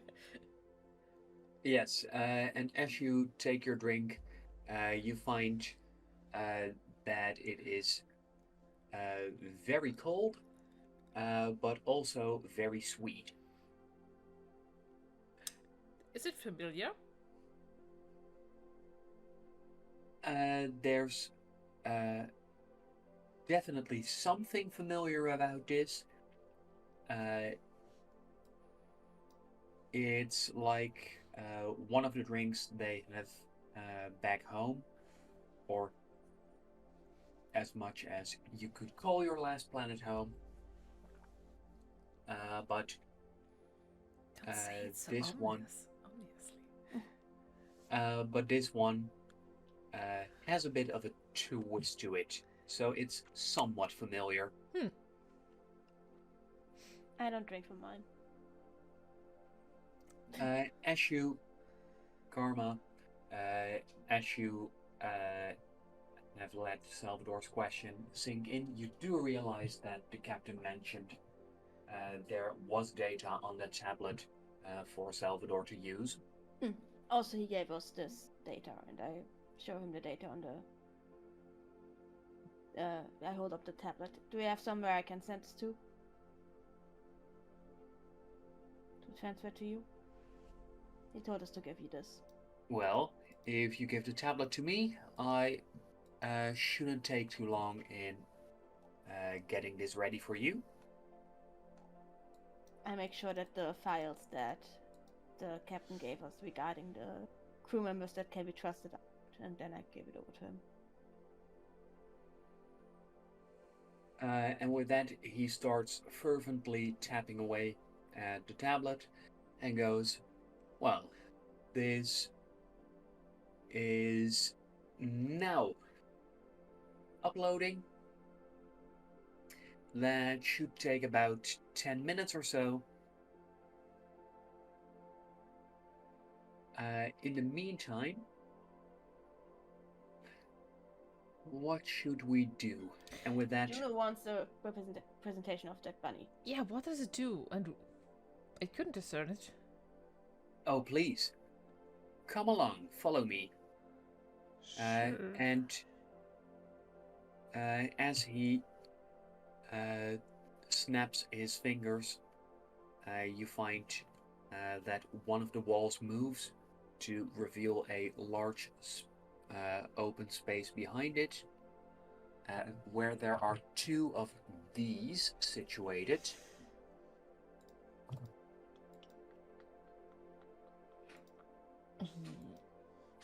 The fuck? And they are large enough to hold a person. As Salvador proudly explains. So yes, I in fact do have two avatar pods. I'm sorry. Avatar pods. Okay. Talk to me What do they? like this is the first time I'm hearing about this. Because it is.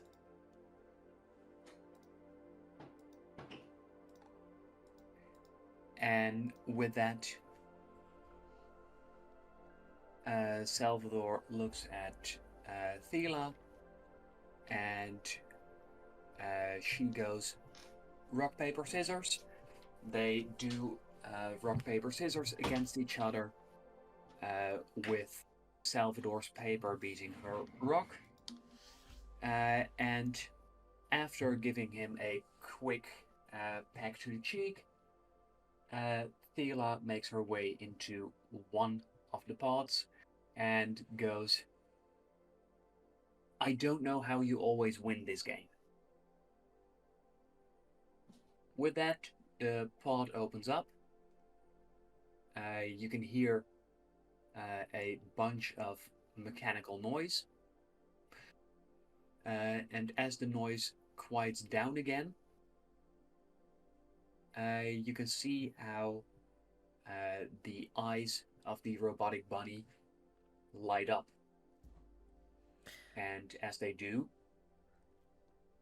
the bunny starts to move as it hops across the table and makes its way towards Juno. Wait, is this? Does it mean that she at the moment is in this pod, making her control the her consciousness starting to get into the bunny? That is what an avatar pod means. Oh. Yes, that definitely is the way things are, because, as you know, there is one thing that is way quicker than light, and that is human consciousness.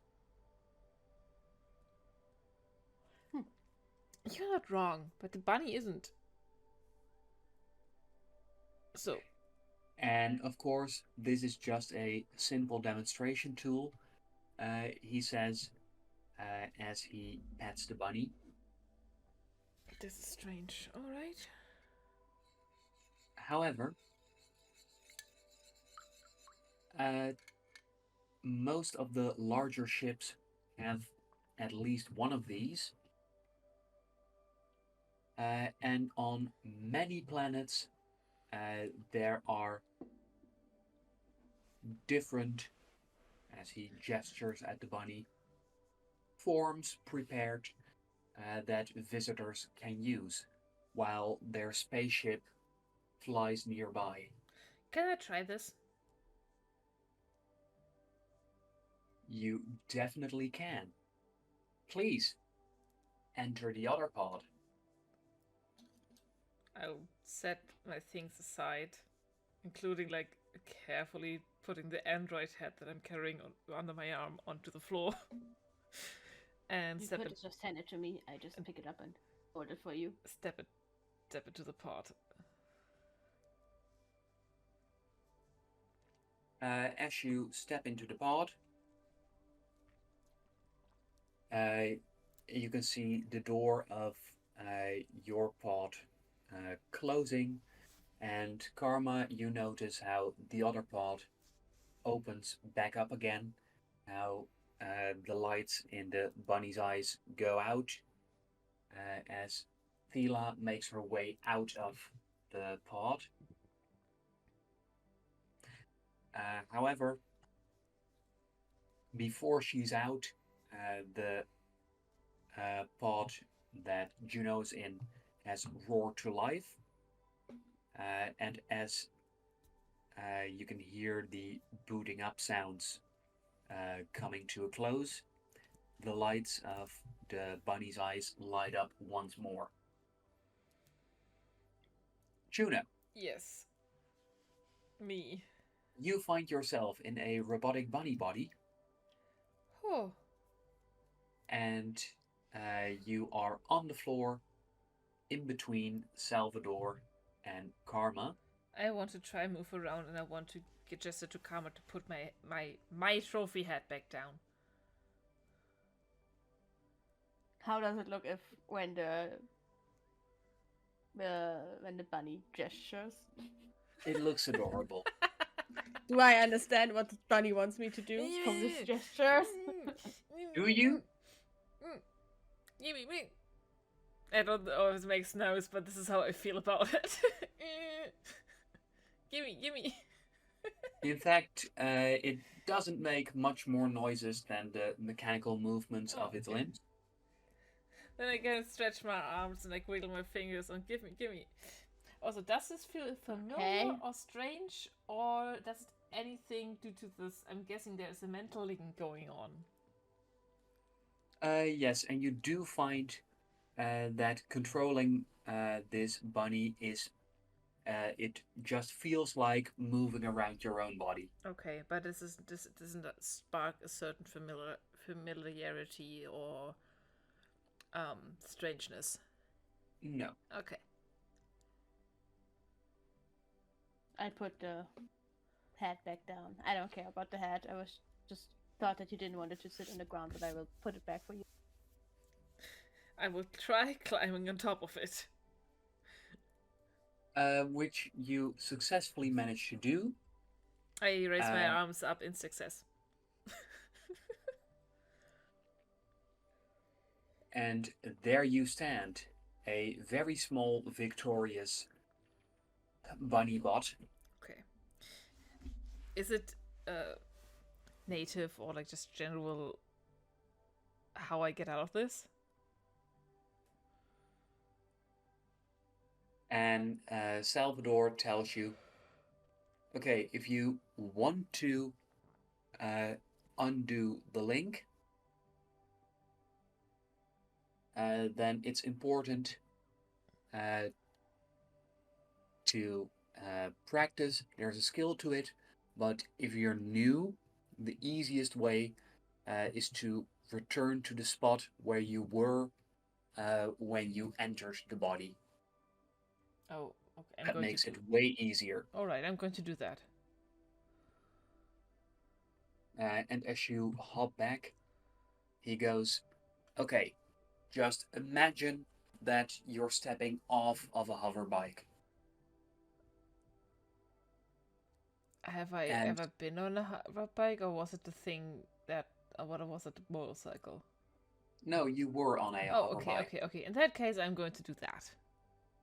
And as you do so, you find that at first your bunny leg is lifting up, but then you don't exactly know when it happens, but then you find that you're actually lifting your own leg up in the pod as you are fully back in your own body. And I stumble out of the pod.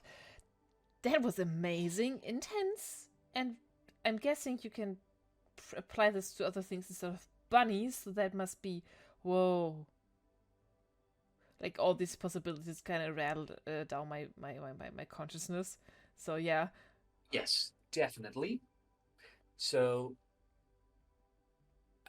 when visiting other planets, the polite thing to do is for them to send out signals to make it known what kind of bodies are there, so you don't just jump in blind.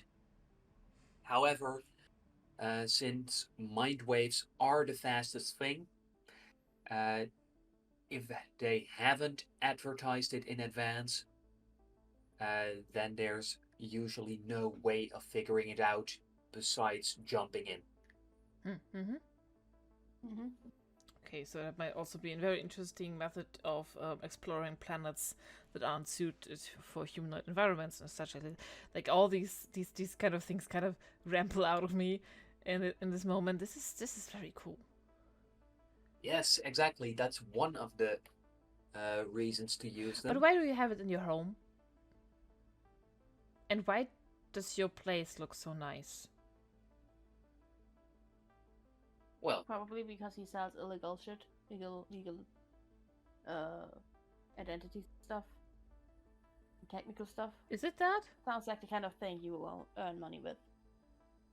illegal, please.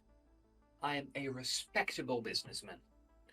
I was not trying to insult you. I'm just saying, like, maybe not strictly legal stuff. Well, the law is, of course, a thing with many interpretations, and I might here and there stretch those interpretations a little, but nothing that keeps me up at night. Nothing unethical. Now, as to why I have these, I think it's quite obvious because they're amazing pieces of technology. Could I also try it? Seems like a good thing to try now instead of the first time trying it to be when I have to jump in a different body in a serious situation. It was fairly You- easy to get into. Still, You I most want my first time definitely to be can. here. Sure. I woke up. However, Step in. if Huh? if you might want to make it even more interesting, I do have something else that might be of interest to yours before you enter it. Okay. With that, he snaps his finger once more, and another wall slides away. There you find something that doesn't look all that exciting, as it's a chair that you can lie in, like a dentist chair with a round base. However, the major difference with a dentist chair is that instead of a tray full of devilish equipment to make your mouth hurt, this chair comes equipped with a helmet. As he goes, Thela, do you want to go rock, paper, scissors again? And she goes, no, screw you. After 9 consecutive losses, I think it's time for you to just suck it up and get in the chair. Well, if you're going to be a sore loser about it, sure, lovey-dovey. Ugh. Sorry. And with that, Salvador makes his way over to the chair. He lies in there. He activates the helmet. And as he activates the helmet, you find that it's almost as if he's frozen. And Thela goes, all right, Karma, now you can go into the pod. Okay. No. Step into the pod. I already figured out. I think I figured it out. I think I figured it out as well. I think I'm gonna control his body. That isn't. That no. What's happening? And your hunches are right. As Karma enters the pod and the connection is established, you find yourself sitting in a chair. And as you look at your golden jacket, you feel very good about yourself. Well, this is very disconcerting, but okay. This is terrifying, and amazing at the same time. Is he aware of what I'm doing while I'm in here, or is his conscience just completely Well, standby mode, so to speak? do you notice any odd feelings? And as you look at Thela, you do think she looks way more attractive than before you went into that pod. There are some emotions that don't feel like they're mine. Well, that would be his influence, but guess the best comparison is he's in the back seat right now and you're in the driver's seat. So can he hear my thoughts or something? Because that would be concerning. I don't want that. Well, he is very good with this tech, but most likely he won't remember a single thing. Okay, then that's at least helpful. I try to have vision. See if I can have visions while in a body. Please, make a brain roll. And as you make your brain roll, 19. thank you. You find that in fact your visions, they do come true, because it is still your own mind steering the ship. Okay. And as you focus in,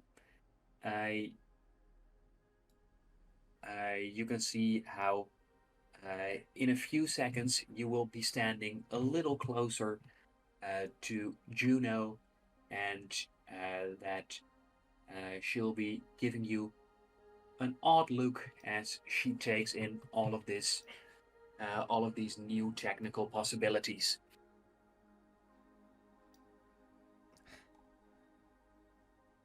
I mean, that's not a surprise. Yeah. I probably get up and try walking around a bit to get a feel of how it feels to walk in a different body. Now that I know that my brain still works the same even if I'm in a body. It comes surprisingly easy to you. And as you move around, you also find that the intrusive emotions of Salvador, they have seemed to have ebbed away quickly. Because now, if you look at Thela, you do not instantly imagine some graphic things. Okay. This is fascinating, for sure.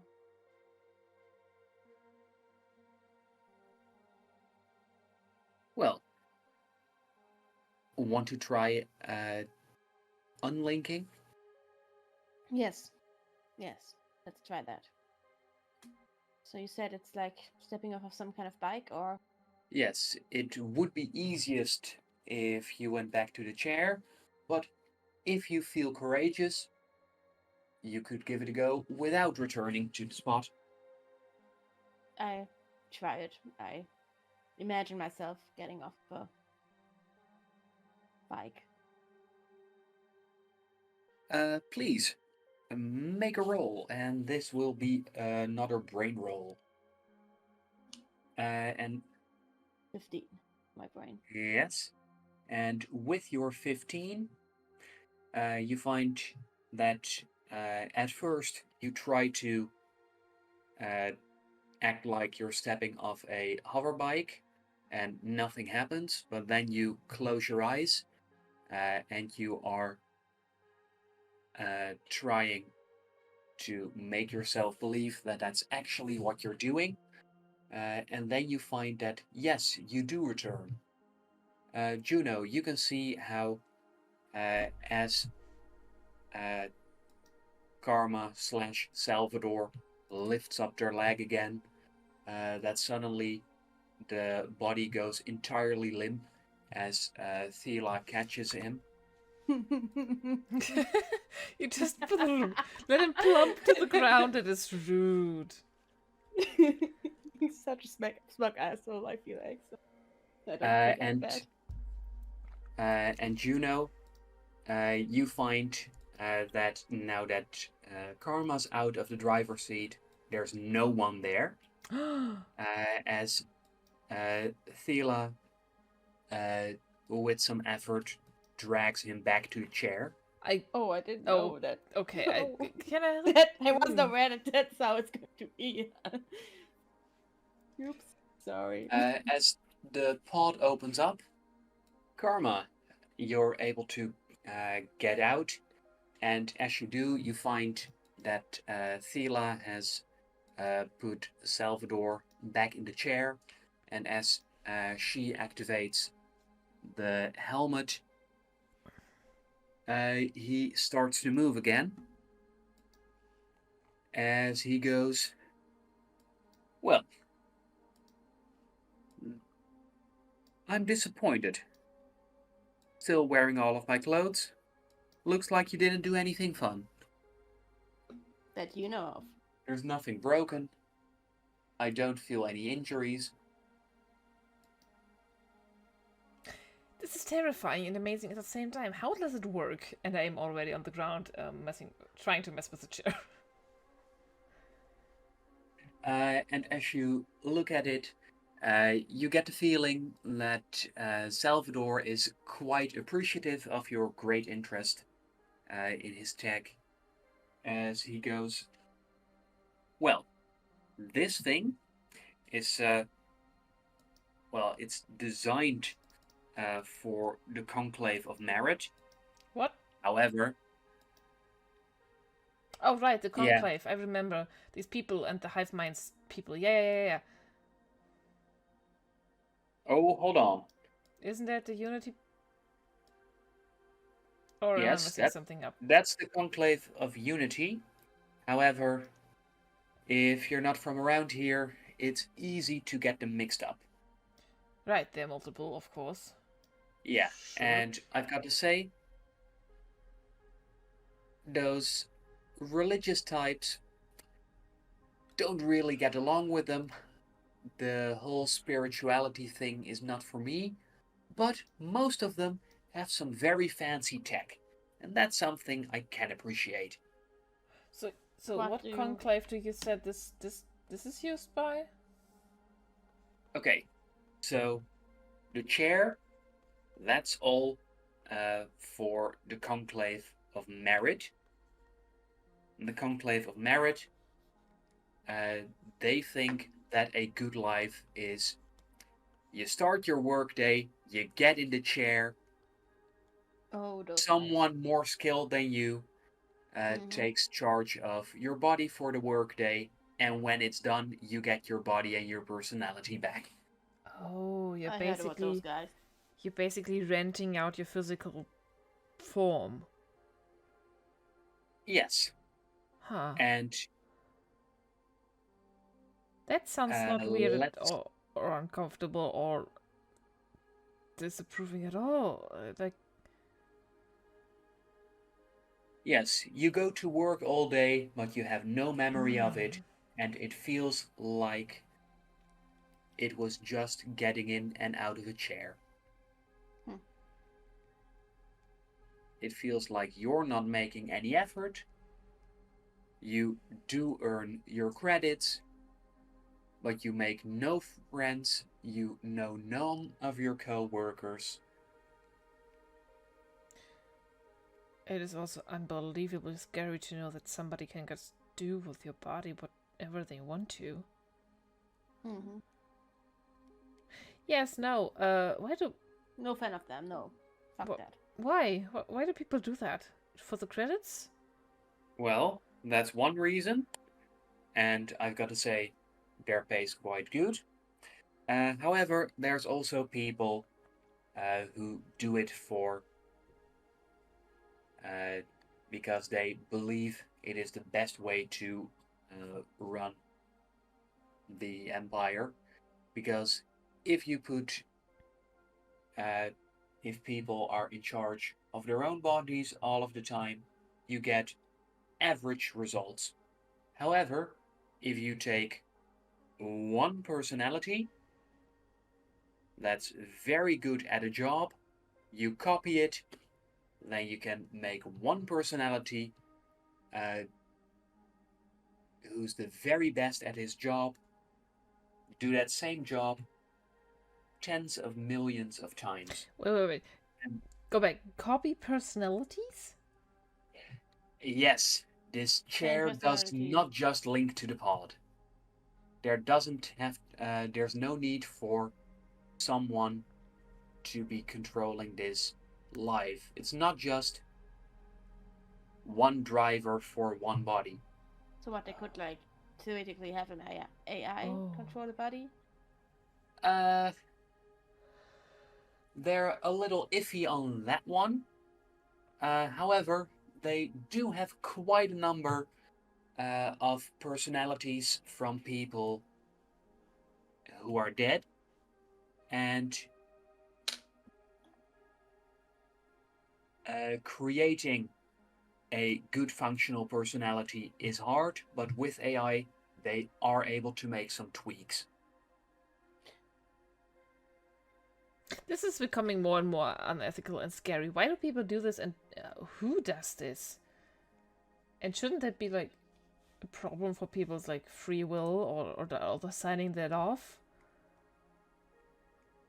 Oh, I agree. Like I said, it's not for me. But if you weigh free will against never having to work, or at least never knowing you're working, that is able to convince a bunch of people. Uh, Nah, most people don't go for it, but then again, that still means that there's hundreds of billions who think that that's the best way to go about it. So no fan of those guys. No. no, Glad we all absolutely agree on not. that. Like Glad we agree on that. none of these conclaves so far sound appealing to any person's free will. Well, I think you're starting to get the gist of it. No, religion seems quite oppressive to me, So you're not a and fan of the uh, Bliss people either. Chapel of Bliss. What do they do? well, I guess I'd put them with the they're insane, but at least they're not bothering me category. How does their technology exactly work? Do you know? It's not quite the same as this, but I tried one of the Bliss pods earlier. Oh, you did? Well, what did you experience? No need for specifics, just what happened. I was in a memory of a guy from. Honestly, it malfunctioned pretty quickly, within minutes. Me interacting with it and Wait, basically scrambled over their entire system, apparently. wait, sorry for interrupting. I need questions. Bliss people, what does that mean? And what are bliss pods? And what do you mean you saw another person's memory? Oh, they have like machines, honestly, somewhat similar to that thing where you step in and then you see a memory and that memory and can interact with that memory. But like I said, it's not very It stable. connects with your own brain. I'm not sure. Well, let me fill in some blanks here, That's fine. because you seeing a memory, that is one of the options, and if it was from the Bliss folks, I'm going to assume that it was a pretty heavily edited one. Because what they are focused on is they want you to be happy. Fair enough. But their solution is the real world sucks. Let's give you a simulated one that's better and more fun and more colorful and more cheerful. No, if there's people who are severely disillusioned, they call them saints, while others would say you need some medication for that. So it's a replacement behavior, a escapism. Yes, it's pure escapism. And if it were up to them, well, most of us would be in bliss pods all the time. But Is there a way to access the actual memories instead of the manipulated ones they have? Well, very much depends on how they stored it, where they stored it, when it was created. Too many Years variables to ago. be sure. And she said that all it was is their main memory of the chapel here, but they have it stored in others, in the big one as well. The one Oh, on. Itrinus? Yes. what? It's a, with a church, bigger chapel of the church, from what I understand.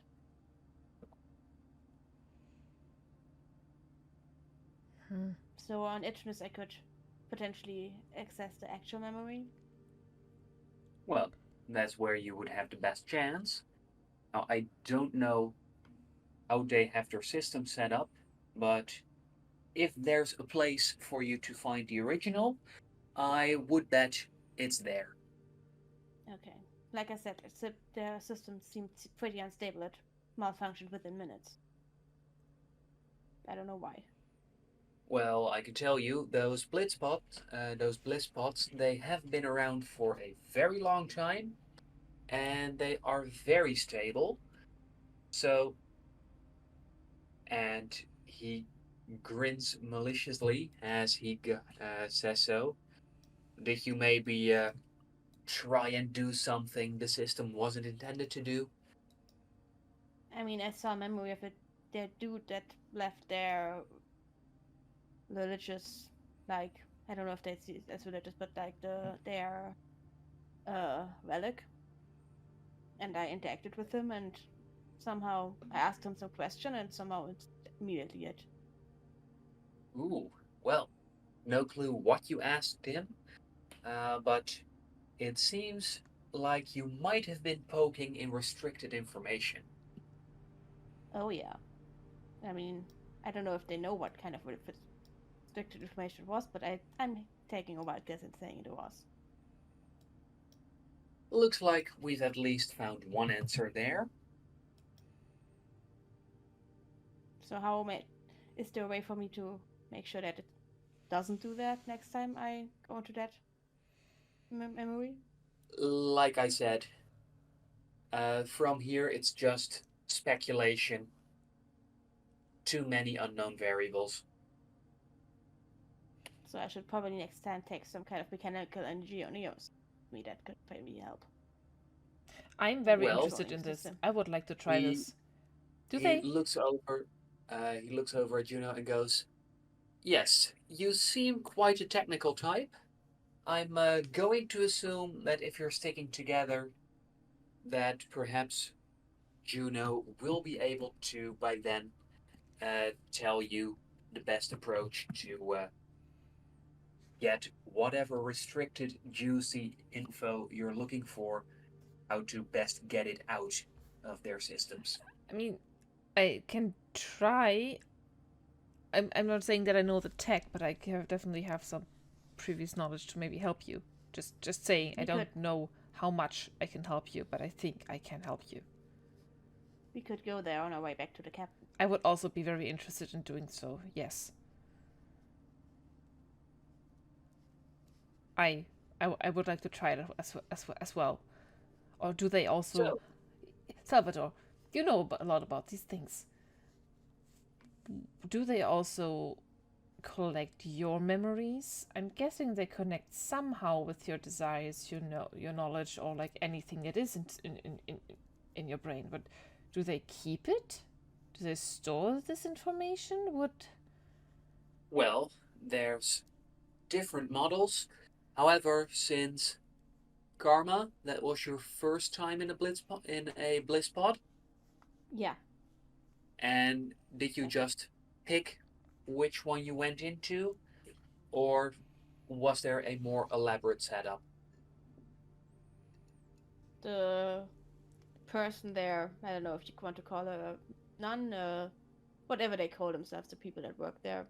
Sister? The sister led me to one, and I went in. I don't think that there was a very elaborate way of choosing. Yeah, sounds like a basic model where they do not, in fact, read from your brain. They're just sending there. Good. Good. Okay. Okay. So I can see some sort of plan forming between you. Would you like us to finish up, or since since Juno, you seemed pretty into all of this dystopian religious tech, I could also just finish off the set and tell you about the other kinds of tech. If we have the time. Well, I do. I do look at Karma since they seem distressed by me asking too many questions.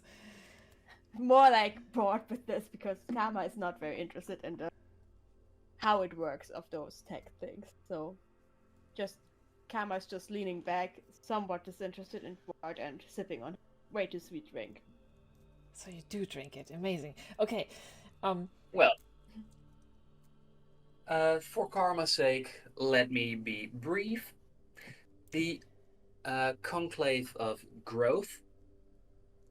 I mean, They believe. Yeah. you don't have to get into all the conclaves. I do not believe that we are going to. Like, how much power do they hold? Are they like empire-wide? And how big is the. I have. Sorry. Starts. And for a moment, I try to order my thoughts because I want to ask. I wanted to ask if the conclaves are within the empire, but then I remembered that I don't know how far the empire goes, and then. Please answer me just this question. Are the conclaves only on this planet? Oh, no, definitely not. Alright, then No. keep talking. The conclaves spread as wide as the empire spreads itself. And They are quite powerful, but luckily, they keep themselves in check. Because if one conclave seems to be gaining too much power, the others will get in their way. Oh, okay. Now, conclave of growth, they believe that robotics are just a stepping stone, and that we as humans should improve ourselves by getting ourselves the very best genes we can. They are obsessed with gene editing in every way you can think of.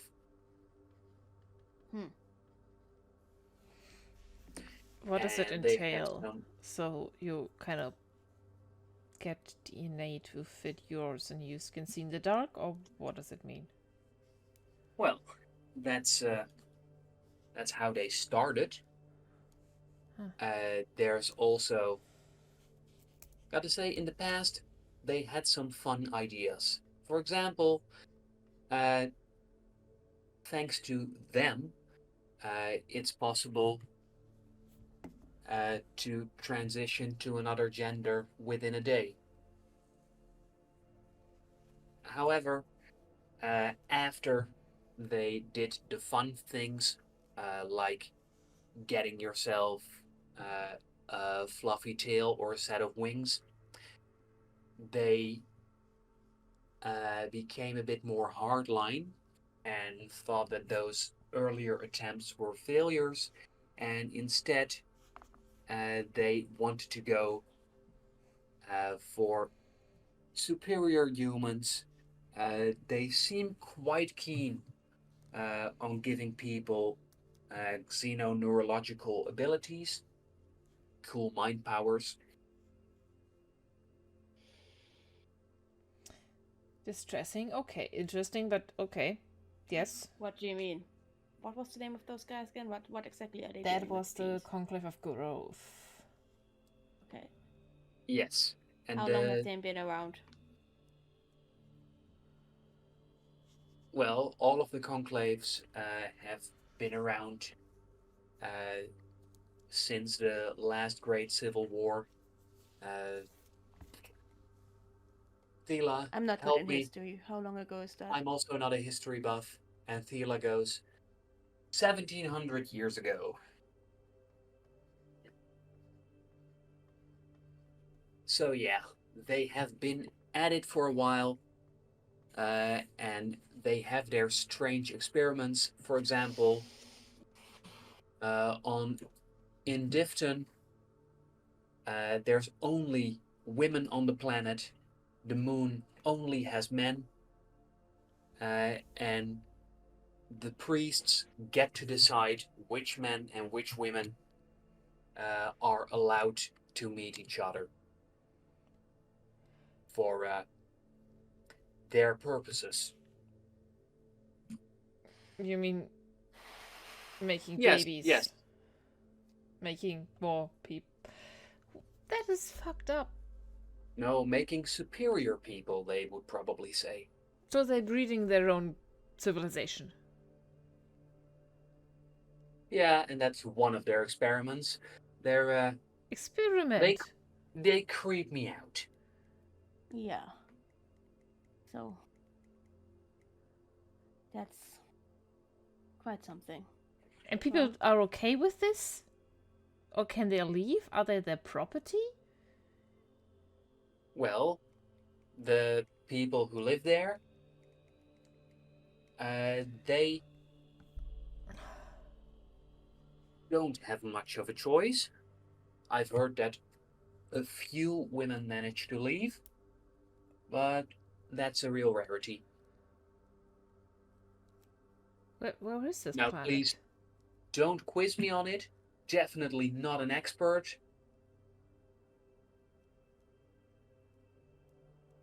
In Defton, do you have a space chart? Yes, I do. Well, it's the major planet of its hexagon. Oh, okay. Difftown. Alright, I noted this down because I hate it. And Thela adds 0807. 0807. Those are its coordinates. I'm going to write Yeah, in my notes, human breeding planets. it's in the middle of nowhere because, they want to keep their filthy experiments isolated. And to be honest, I believe that, yeah. I'm not too upset that they're keeping it far away from me. But does anybody just something if this just doesn't seem right? Like none of these things seem right. Why is this okay? Why aren't people more upset about this and just okay that it's far away from the no offense, but Well, maybe a true little bit that. offense. Just yeah. Well, for the people on that planet, most of them don't know any better. And for the people around it, you don't just go against a conclave. Well, not as a single person, but can't be the only people that think this way. No, but if you're the person who thinks that way out loud, that very much is the way Right, yeah. to get, well, either some Palladians sent after you, or if you're very unlucky, maybe even Matrimaculate. What is that? This Have the two of you, Immaculate? the Matrimaculates, they have the two of you been living under rocks? No, not rocks. Just another planet. So the Matrimaculates, those are the high priestesses of the conclaves, and each Matrimaculate is created from the genetic material of a single strand of hair of the Empress. What? Yes, so they are near perfect beings, and I guess that would make the Conclave of Growth very happy. who exactly got you, derail this conversation, but who exactly founded the Conclave of Growth 1700 years ago?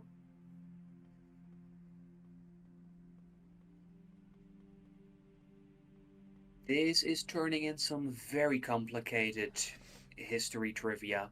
I feel like we need to do some research. It's okay that you guys can't help us. That sounded more mean than it did. Karma she looks a little unrattled by all of this information. Are you okay? Like she only listened to half of it. And who founded the Conclave of Growth? Like I said, not really a history buff. I looked to his girlfriend. And Thela goes, not sure. I have another question, and maybe this might make things a little easier. Karma, just also for, well, do you guys know anything that is like an information hub that is publicly accessible? Library, archive that we can visit. We have been I'm sorry if I'm speaking for you, Karma, but we have been on very separate star systems for now, and they're like hard to believe because everything since I left is about the Empire, and I know very little about the Empire, and I think it would be better if we find some informations and don't waste you guys' time, and maybe Oh, also you're from. get time. What? Oh, that explains things. So you're from a distant planet from another sector. Oh yeah, Yes. yeah. Huh, that makes sense. Now, We're not completely Uh, deaf. We just weren't here. in order to get your info, you said you were working for the Wit, right? Correct. He hired us just today. Mm-hmm. Yes. If you are going with him on his ship, there should be a data bank there, and great. that should have all of your basic info to get you back up to speed. That would be pretty much all publicly available information. And given if you're a part of the ship's crew, depending on your clearance level, also a bunch of specific info about the ship. Okay. Oh, this might. Just checking. But What? how familiar are the two of you with the Handbook of Intergalactic Transportation?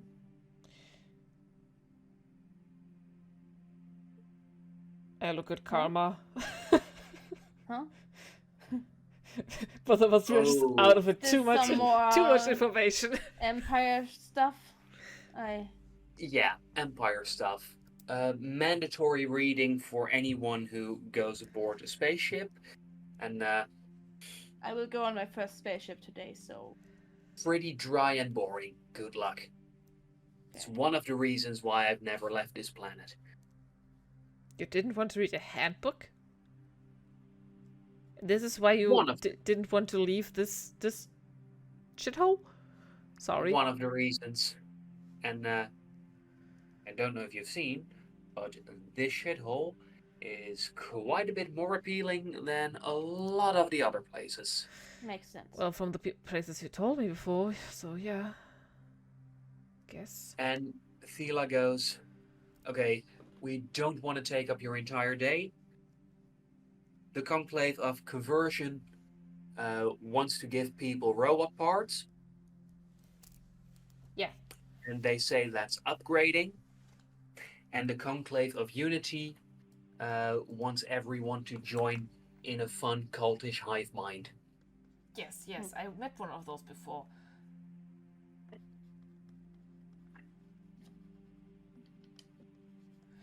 I mean, curiosity is there, but it's also very.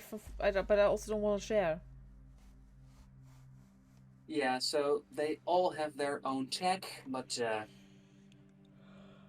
put it mildly, they're creepy as fuck. Oh yes.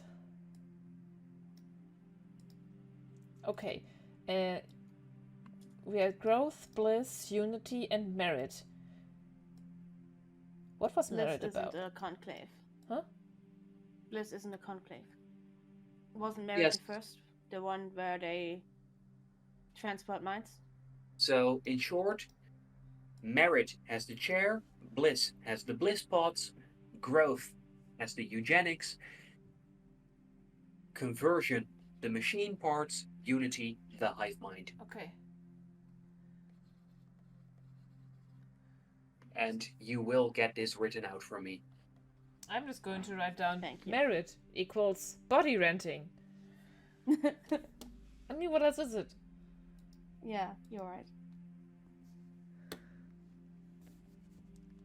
Yeah, I'm definitely going to want to research some of those contexts more. So Yeah, this is why I asked. that's to probably just... what I'm going to do as soon as we're on that ship and have some time off. Research time. Uh-huh. Law. We're So- just so confused, the both of us, in Yeah. very different ways, and it's so funny to me. Confused, What? freaked out. Fuck? Huh? I thought my planet was bad. What? Caught off guard by some things. Yeah, that's how far away are you? By the way, with our new Yeah. identities or whatever, Salvador? Oh, all done. Oh, damn. Okay, so we can leave. But we're not getting any new names or something like that, right? We just have like Well, employee badges. before you can leave, it would be wisest if we just make sure that you're actually able to stick with your new identities. Mm-hmm. I'm just going to show you some of the main info. Mm-hmm. Just take some time to take it all in. And when you think you're ready, I'll just quickly quiz you on it to see how well you've taken everything in. And I will start.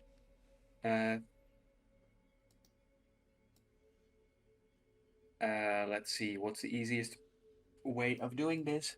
Substreaming it, I think. What do you want to do? Well, I have something that you can see. Yes. Two of us can see. Yes. Oh boy. So Karma, could you please read the Karma text? Juno, could you please read the Juno text? No need to read it out loud.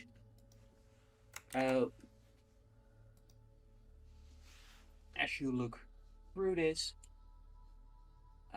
please note some key names and details.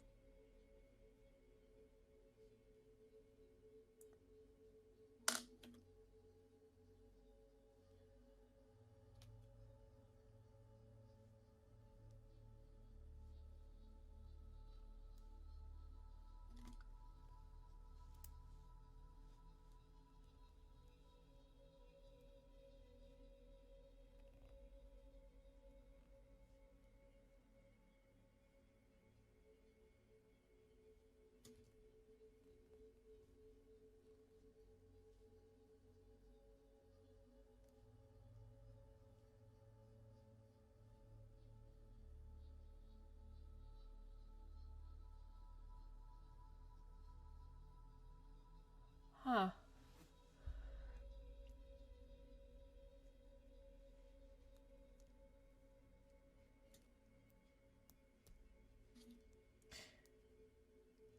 I don't like my fake parents' jobs.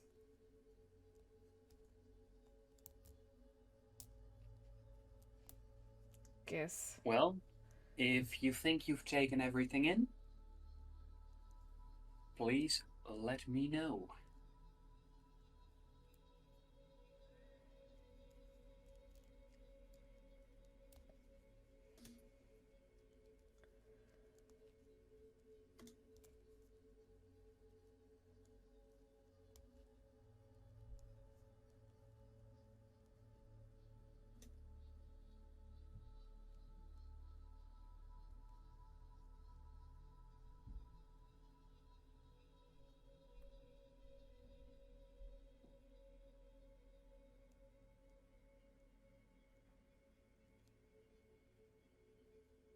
I think so, yes.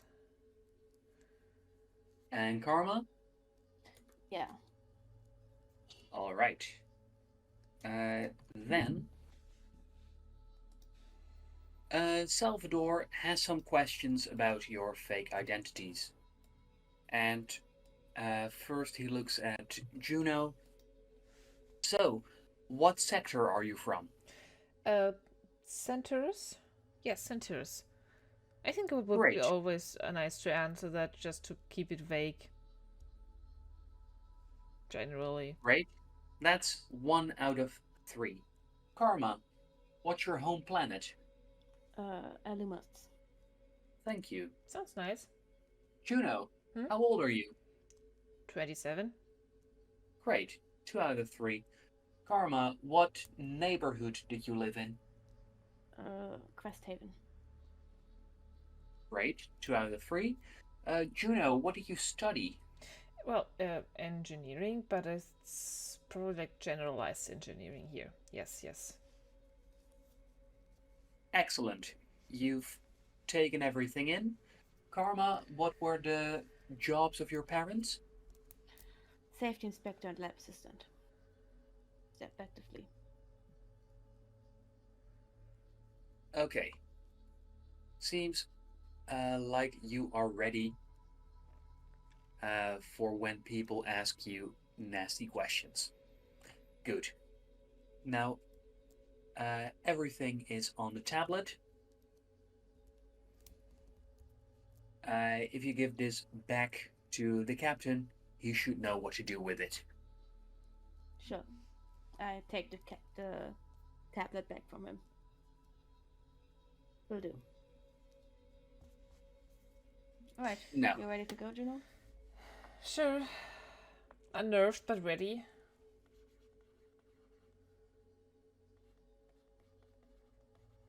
and with that, Salvador and Thela wish you the best of luck.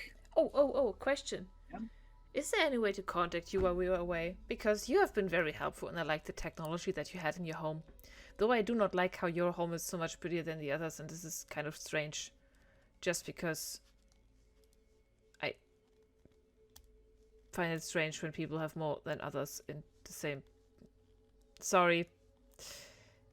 Is there any way to contact you out of your space? I can let you in on a secret. The way my home is so much nicer is because I have some ancient technology, which I've made a few upgrades to. What I'm was not it? sure if you're familiar with it, but it is called a Roomba. Isn't this just... Never heard of that. What the fuck is that? Should we roll if we ever heard from a Roomba? Karma has definitely never heard of this, I think. Based No, on my there's background. no chance for Karma to have heard of this. Juno, if you want to roll for it, It seems so silly to roll for Roomba. yeah, whatever this Roomba thing is, it sounds impressive. Alright, amazing. Alright, sure, never gonna jazz, but still, if we ever want to get in contact again. Well, we should be able to stay in touch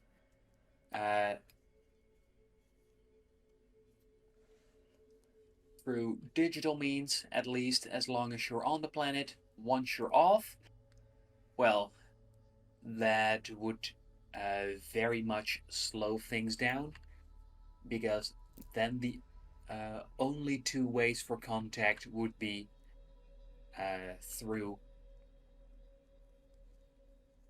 either through mind waves or through a communications console with entangled electrons, which, given how expensive those are, I don't think the width will let you use that on the regular to chat with me, no Fair. matter how delightful my personality might be. You're very self-serving.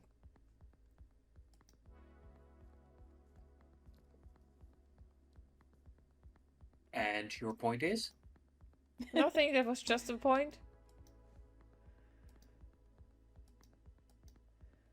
Are you ready to go now? Yeah, I guess, You know? Yeah, okay. Yeah, okay. Alright, it was nice to meet you too. Bye. Thanks for the help. And Karma gives them a military salute and walks towards the door. I awkwardly With wave. 2 fingers against the forehead and just quick salute. And as the two of you make your way out, you find that above the door there's a small art piece that showcases Salvador's taste or lack thereof. Oh, It is a God, pin-up girl on a rocket. Mm-hmm. Lack thereof, yes. Mm-hmm. Very much lack. Okay. I Yeah. scrunch my face as relief at the picture and... I roll my eyes at it. That was With interesting. that, Yeah. the door closes behind you, and the two of you are alone once more. All right. Oh, That goes. I definitely took my Android head with me, by the way. I Mm-hmm. carried it with me. Alright. Alone once more. So what now? Right. Let's get a cab and get. We wanted to make a stop at the Yes, chapel and then back to the captain. yes. I would like to try the So- same thing you tried that you described. Yeah, that's the plan. I don't see any reason for me to go back in their base. On the fact that I broke the only memory that I would be interested in. So Again, was it your memory or was it... no, it was one that they had from a guy that was here 300 years ago. Okay, but they were related to you in this sense. No, not really. Okay. So why was it important to you? No offense, I don't know yet. It's not really your. No, I Just just want to was figure something out important. what it can show me. Just was something of personal interest and intellectual interest to me. Okay, then I want to try, yes. I'm going to fumble for the little device that David gave us so I can call a cab. Yes, and as you make your way back to the rooftop where a cab could pick you up, you do notice that where the android remains were before, you find only small traces of your battle left, as someone or something has taken the androids away. That was fast. Mm-hmm. Automized organized crime. And automized street cleaning. An apparently. automized cleanup crew. What the hell? Ah, the stars. Okay, yes, cab. Going. Yes, there, when you get to the rooftop, there's already a cab waiting for you, and as you approach, it opens its door to you, and as you go inside, you find that this one has a pleasant scent of bubblegum. Huh. Fortunately, no actual bubblegum is noticeable on any of the seats. Amazing. Good. At least that. I sit down and immediately pull down both the tablet that we got from the captain and my own tablet and transfer all of the important data. Okay. Copy or transfer? Transfer. Okay, so leaving nothing on the tablet? No, I leave it on. Then I copy. Okay. I will leave the things in the tablet, but I want them on my personal tablet as well. Okay. Alright, do I also have like a storage device beside my personal? Then first, Karma, could you please make an operate roll? Fuck. This would be a gadget. Okay. Or, Gadget, I have a +1. yes, and given how common these things are, you could also use domotics, but I don't think you have a bonus. Well, that's a natural one.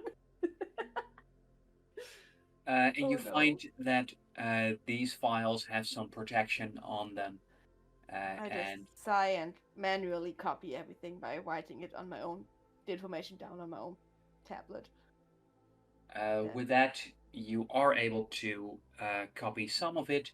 However, your fake backgrounds consist of hundreds upon hundreds of files, because they also include kindergarten report cards. Yeah, no, I don't.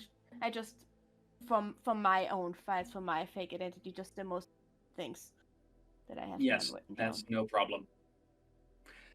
And Juno, I would what give did you want to Juno do? the address for the church.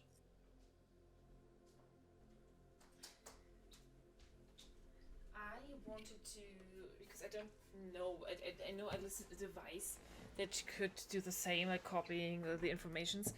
Does that also mean I can copy these kind of informations and use them on my storage device? Or is mine a little bit more personal, only for my audio files?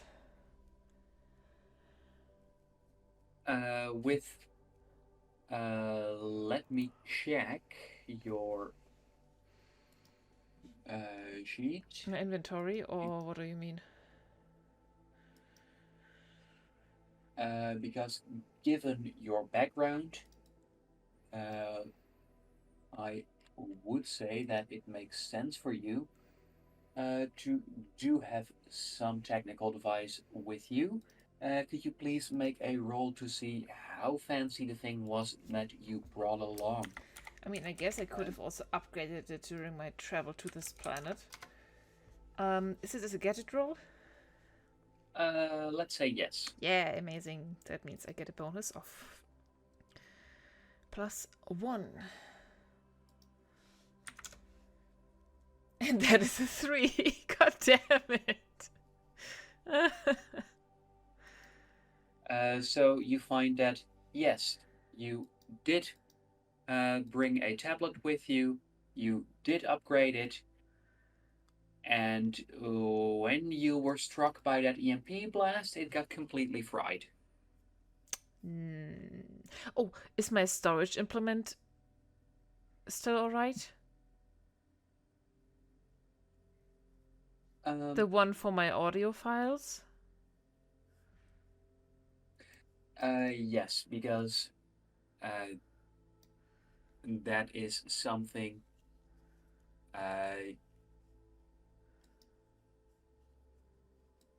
because your prosthetics are protected somewhat against EMP. Okay. Okay. Right. I do kind of... Okay, I'm going to copy the files that I can onto the... Oh, it's the tablet completely fried that I have. That one's completely fried. fried. It's completely fried. Right. Okay. I'm going to have to ask David then to copy these when I can improve my... Or can I just put this on my storage implant in my prosthetic?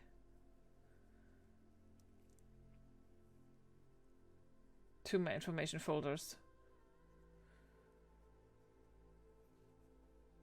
Yes, although the storage is limited, there should be enough space for that. Okay, I can probably upgrade it until next time. Yeah, I'm going to put it on there for now. Yeah. So both of you are frantically, manually inputting information on your way to your next stop. And as the bubblegum cap descends, the two of you round things up as you find yourself in front of a large, old-fashioned looking gate surrounded by neon signs. As you both can read that this is a chapel of bliss. Chapel of Bliss, alright. Be prepared, they're very... How best to describe it? Forward in there, they are very... They like to pester people. To what people? Pester? Oh, okay, Pester them, like... Just they... You know when you go into a shop and the people there that work there are just way too interested in helping you out. No, I don't, but I gather what you mean. Yeah, they're like that. Very annoying, honestly. Come on, let's get inside. And I open the door. Okay, I follow Karma. Yes, and as you open up the door, this is the sight that awaits you. Oh boy.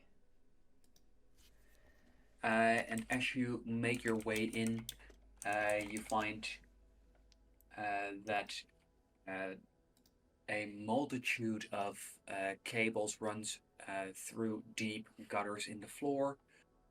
You can hear faint music that disguises the hum of servers. And as you make your way deeper into the building, you find that this woman approaches you as she greets you with a friendly smile as she goes, "Greetings." Yes, I am back. I've brought a friend who would like to try out your Bliss Plus. You can skip through the whole spiel of telling us your stuff. I'm Not interested. very pleased to see you again. Yes, I would like to take a look at your relic again. It was very fascinating, and she would like to try out the Bliss Plus. Hello. Hello there. I am Sister Hexel, and I am very honored to welcome you into our chapel. Thanks, but I just really want to.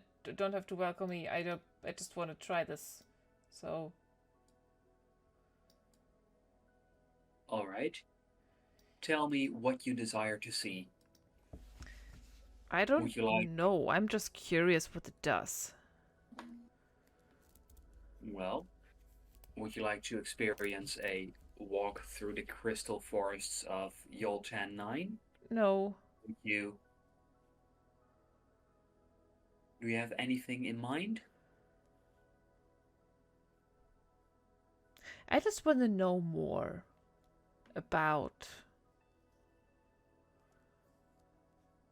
me. Oh, she says with a knowing smile. You wish to know more about yourself? Well, we have many people with such desires. Please, follow me. And she walks with you, presses her hand against a panel in the wall, and as it scans her hand, it opens up, and it reveals a small chamber beyond, which is entirely dark. So, Please enter. question. You're not saving my memories or any kind of stuff, like, right? That is not something you do? No.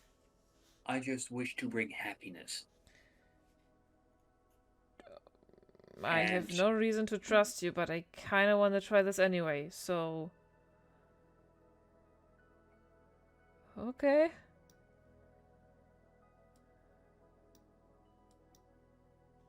I'm sure your mistrust will soon vanish. I don't think so, but thanks anyway. I shouldn't do this. I shouldn't do this. Ugh.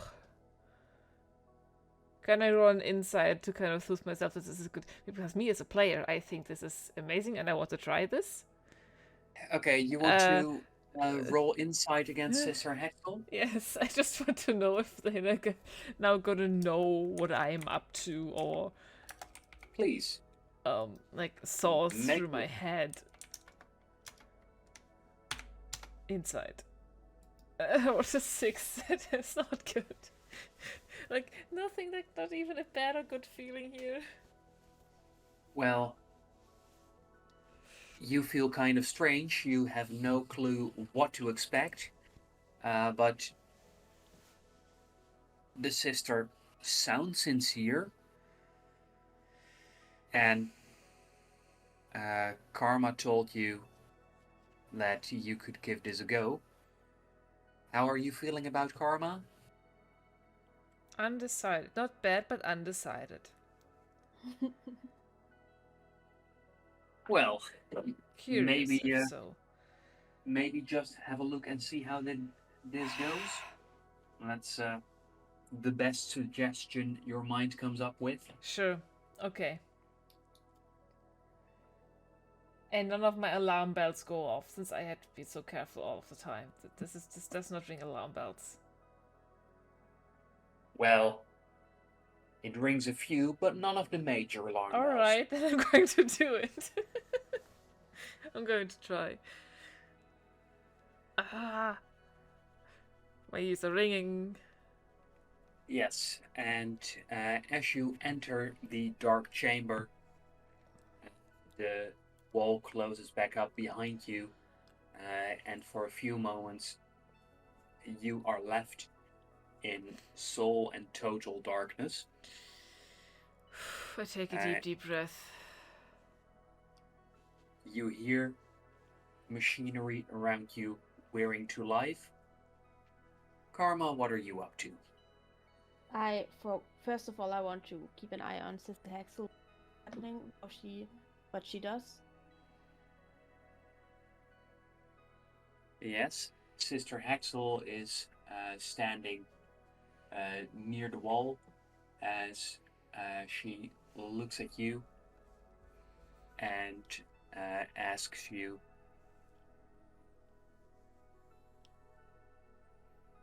"So, what brought you back here?" What you just said. Well, first of all, she wanted to see your bliss pots for herself. She's a very curious one, so I figured I'd take her here.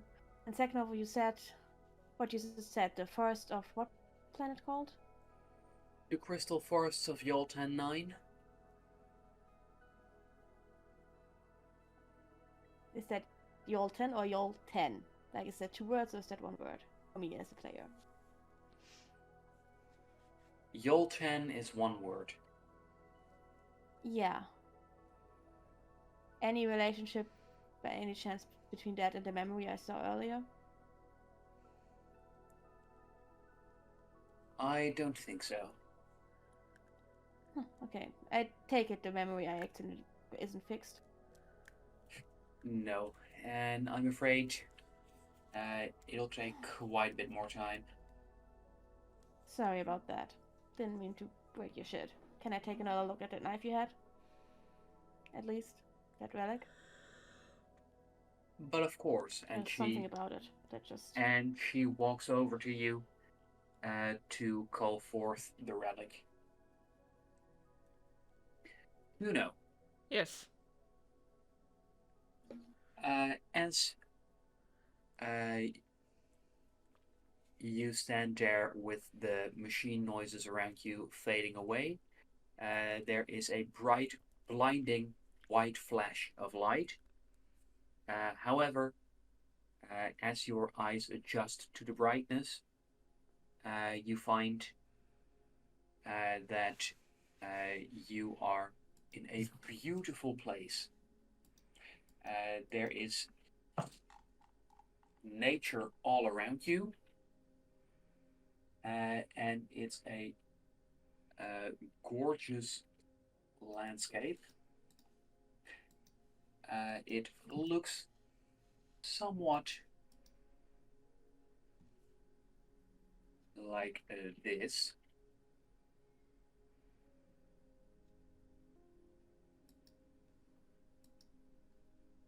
Somewhat like this.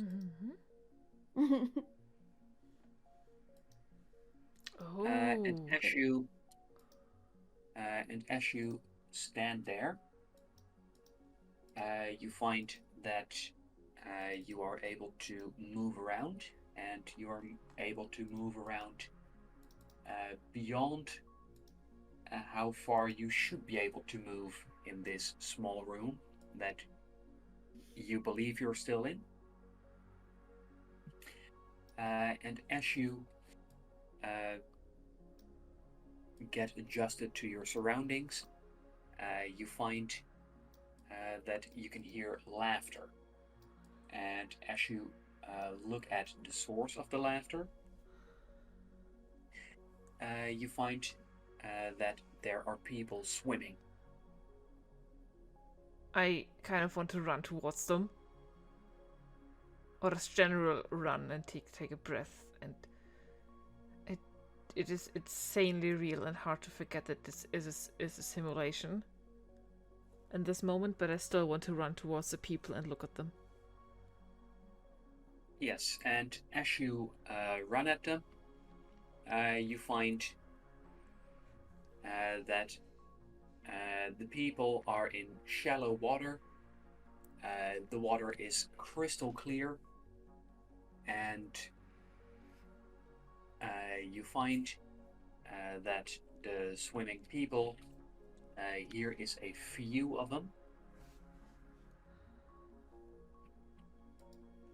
Oh, okay, okay, okay.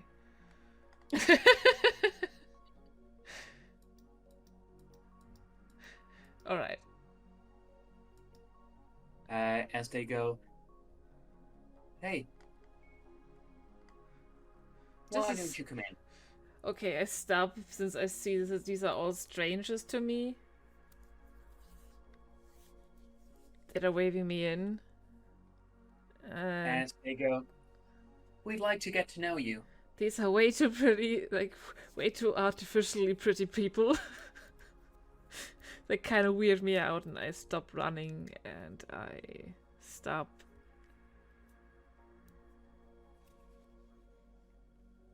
And I And as stand you, and I look yeah, back where I came from and I search for something else in this illusion.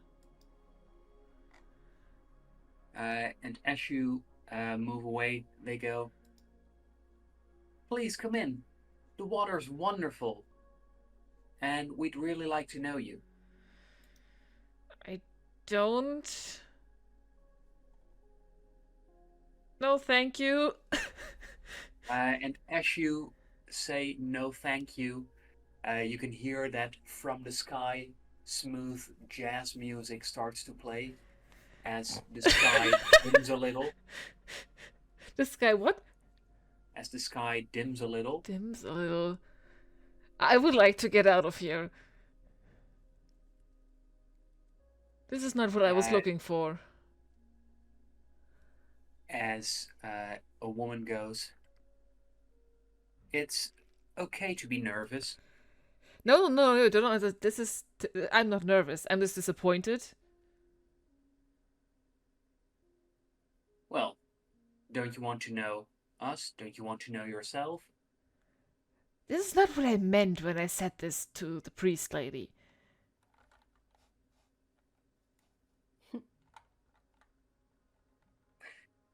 I thought she understood.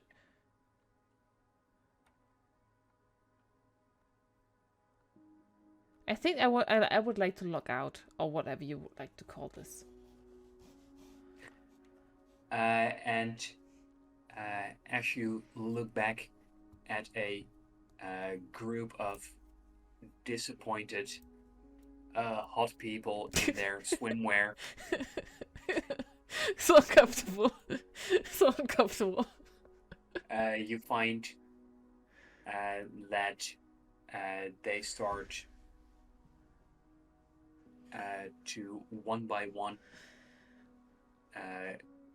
blink out of existence as the sky becomes darker,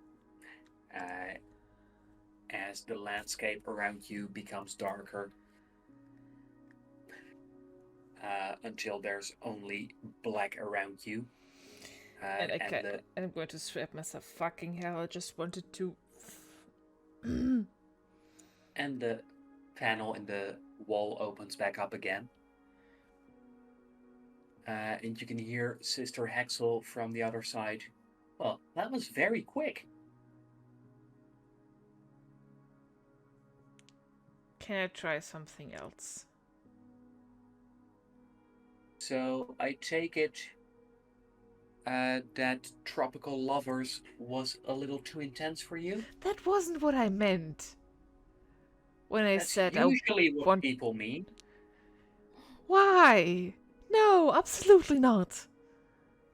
Yes, that's absolutely what people usually mean. But I don't.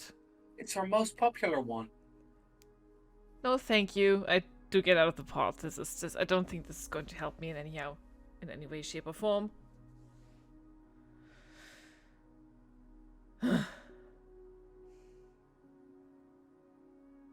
Thanks for bringing me here anyway, Karma. This was... Yeah, sure. And I'm just standing over altar, the panel, the desk, Yes. whatever, where I have the What are you looking knife at? and just intently look at it. Well, like, and I Yes, try to there's make out more of the writing, like bend uncomfortably close to it to just see what exactly writing on this knife is. there's an altar that's apparently come up from out of the floor with a glass case on it, and underneath the glass case is this knife, which seems to evoke quite a reaction from Karma. Can I look at it also closely and discern something from it? What is it? Yes, it's a knife with a strange design and some nonsense writing. Some nonsense writing. I look at Karma and how intensely she looks at it. Can I try to decipher the writing? So Yes, you can give it a go. Please make a perception roll.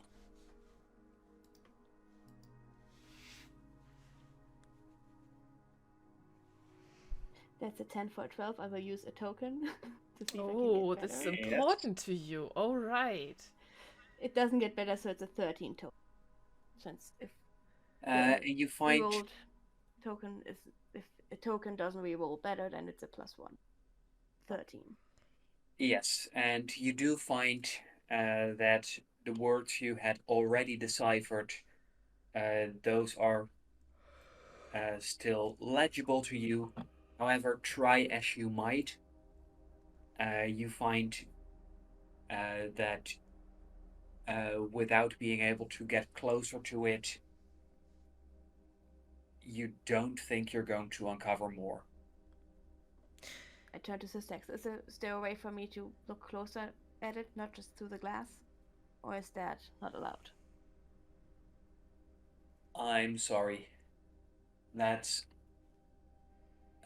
only something we take out during our ceremonies, and those are for members only. How close is Sister Hexel to us?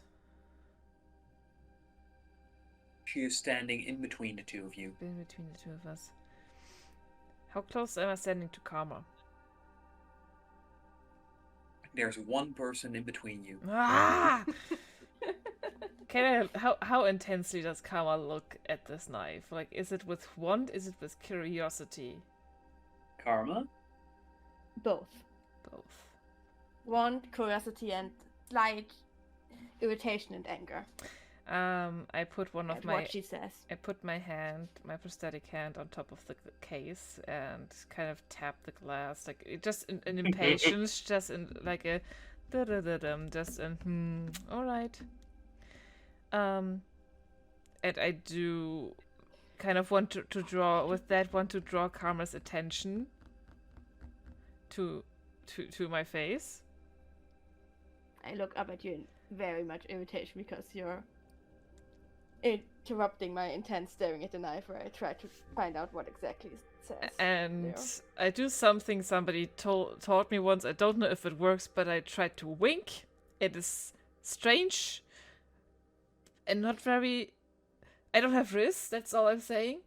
But then I'm going to draw my attention back to Sister Hex and say, maybe that one wasn't for me, but maybe you can tell me a little bit more about the other plans that you might have. Like I guess that was something popular, and I kind of want to wander off with her towards the pots. To which she happily obliges. However, as she walks away, she claps her hands together, and as she does so, the altar starts to lower again. Ah! God damn it! Ah!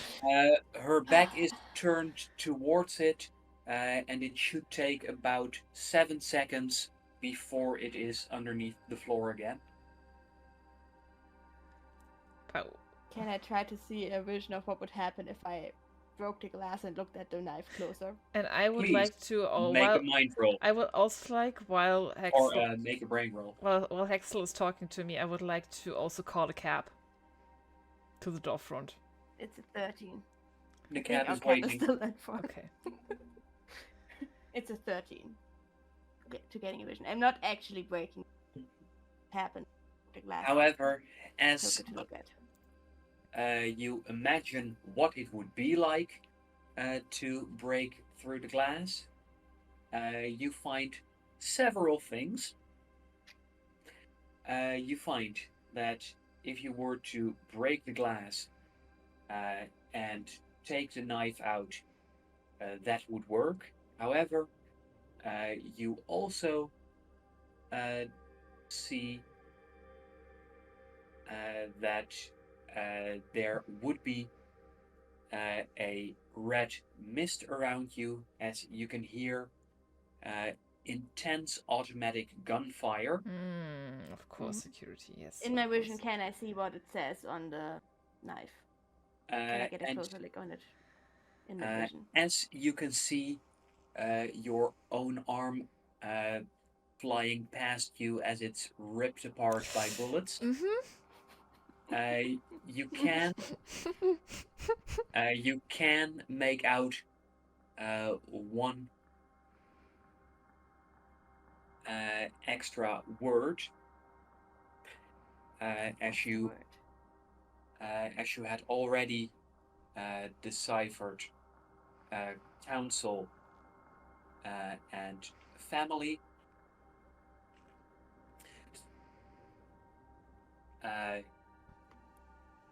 You're able to, and this word doesn't translate into the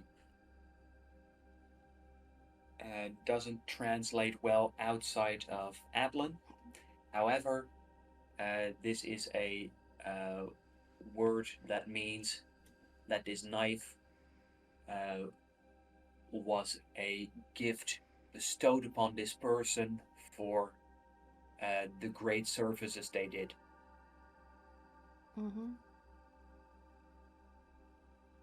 And you know for a fact that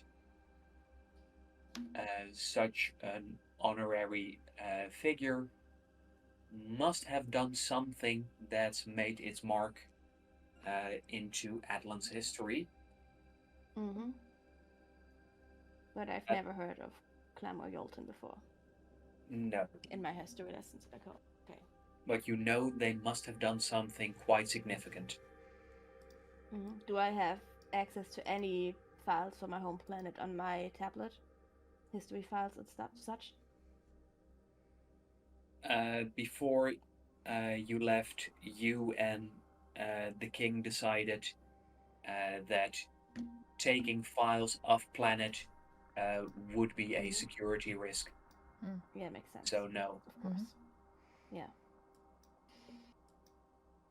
I just nod to myself. I'm a little frustrated, but just sigh and step away from the altar as the knife lowers into the ground. Yes, and as the knife lowers, you find yourself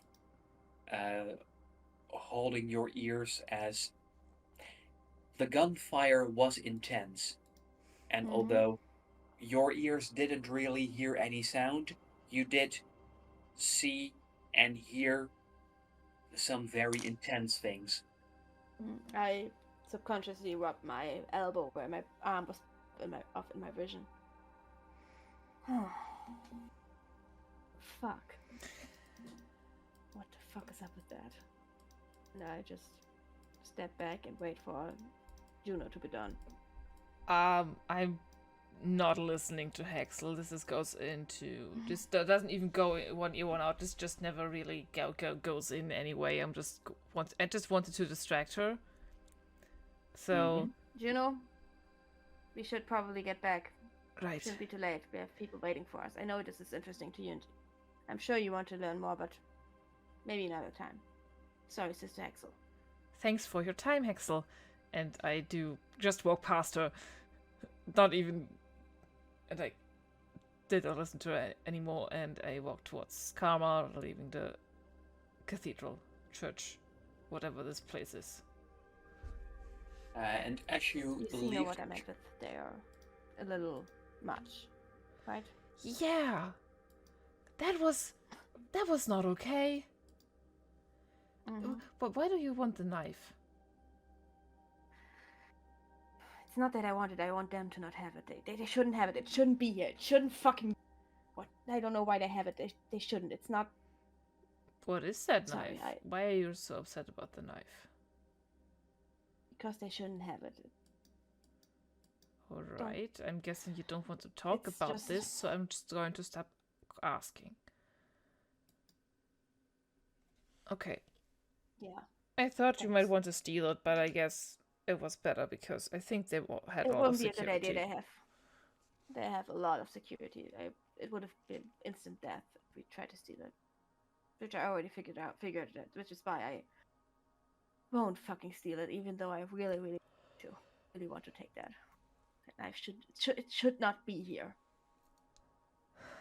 And yeah, there's a really like almost dark look on Karma's face of just like the storms in her eyes, like she's really fucking upset about this. So should knife. we try and steal it? No. Not right now, I mean, but I don't think so. They don't even know what it is they have.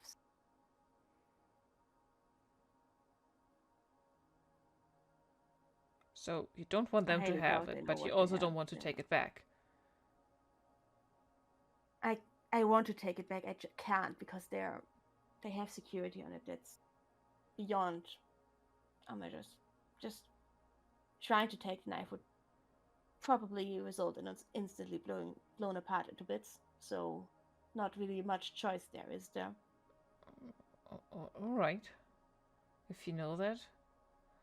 It's not theirs. They shouldn't have it. But why do they have it then? I don't know. Okay. I just know that they don't even know what they have and that they shouldn't have it and that I can't take it away from them, even though I want to, and it's really frustrating. So.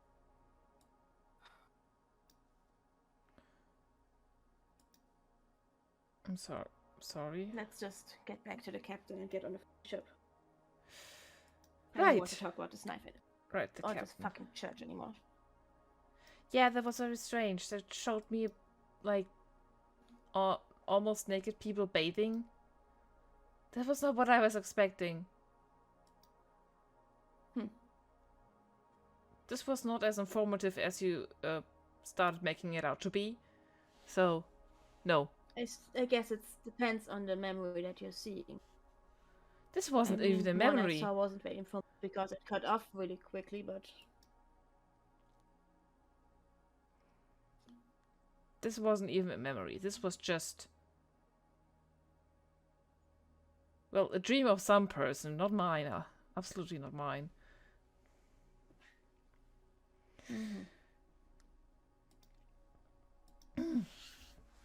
I kind of shiver like down my back because it was very, did not like it. Okay.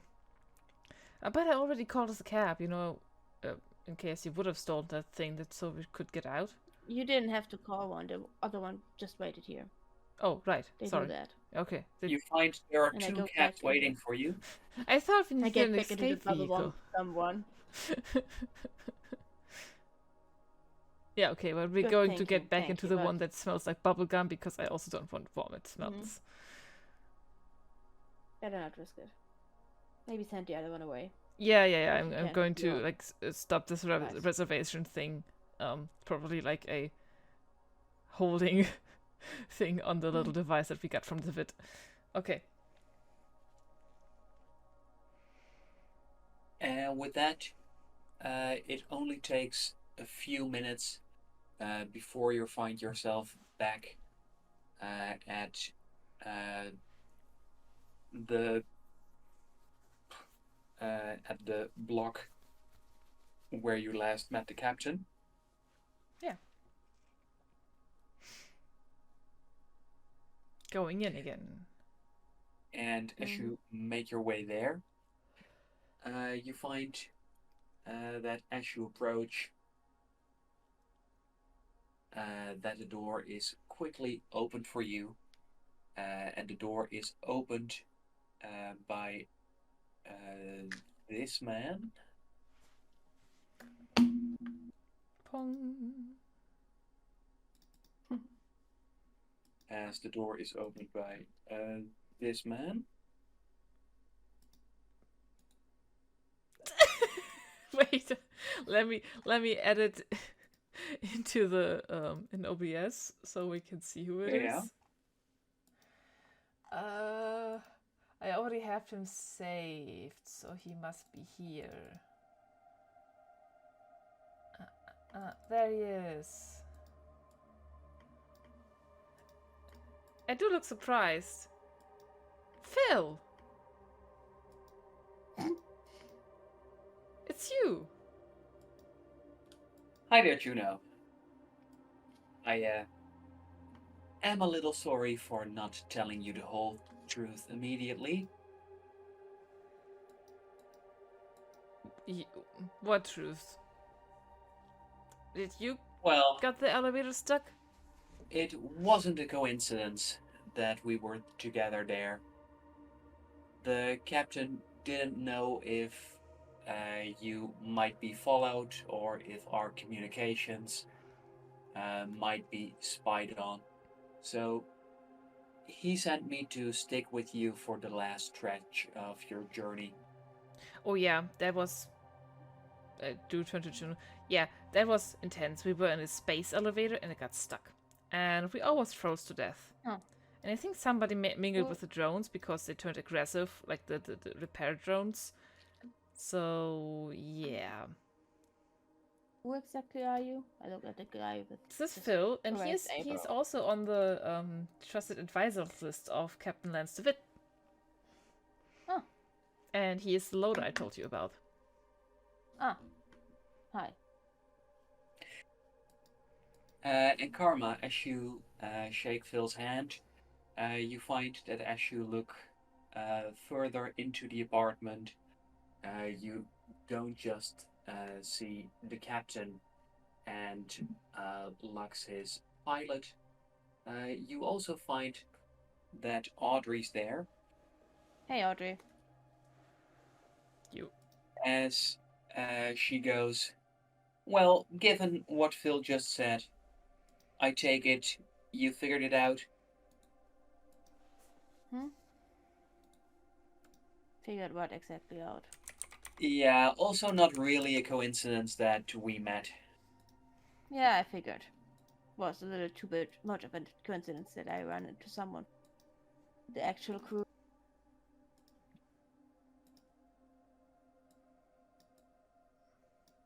So we were being watched. That is not a concerning thought at all. It's not that much of a surprise either. Well, I do think that from this point onward, there's no reason for any more secrets, at least not from my side. Audrey goes. And Phil adds, well, except for maybe one or two things, I'm an open book. Well, I'm glad they didn't. I'm glad we didn't meet only once. It was kind of fun, honestly, Phil. So, yeah. Looking forward to working with you. That's something they say, right? He grins at you as he goes, yes, that definitely is. Good. Now, why don't you come in? We're having a few drinks before we go and head towards the ship.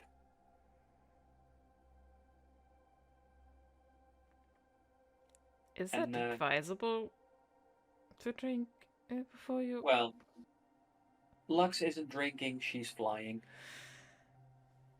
Yeah, okay, yeah. But I'm pretty sure one won't hurt. If that's that stuff that you drank before, then I pass, but maybe you guys can answer some more questions about the Empire.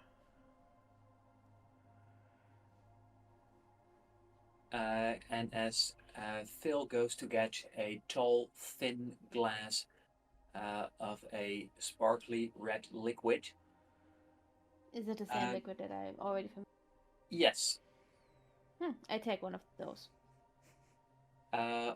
Audrey looks at Juno and goes, "So, what do you want to know about the Empire?" Basically everything. I have no idea what that even means.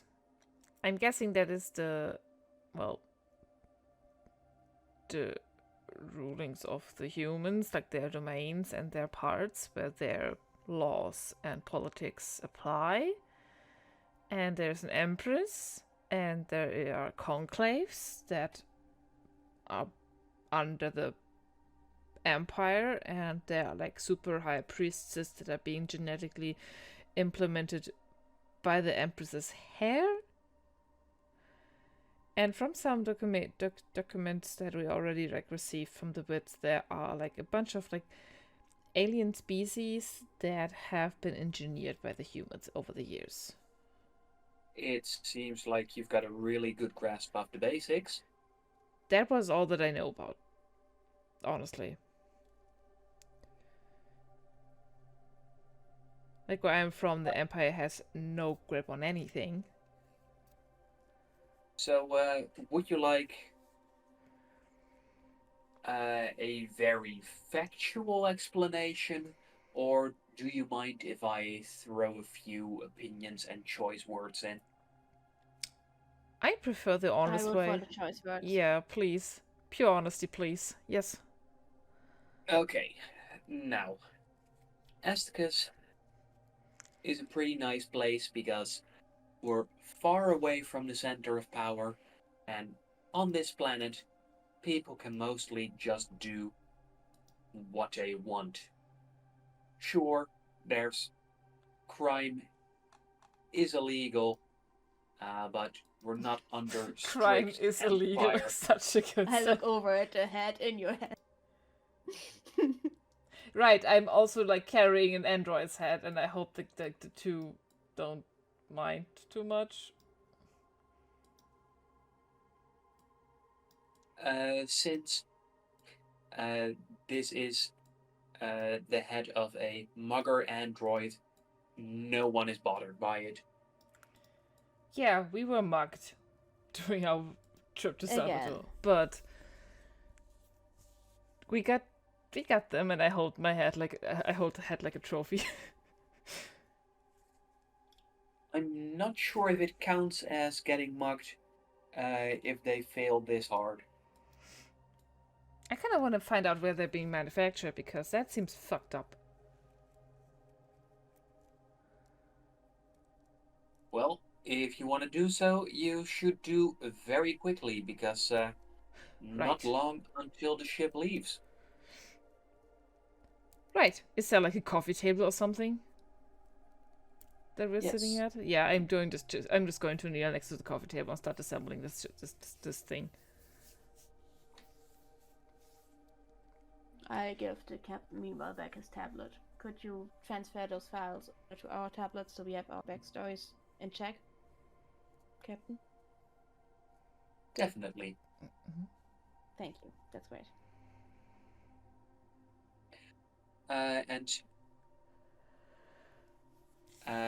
Juno, as you start disassembling, is there anything specific you're looking for?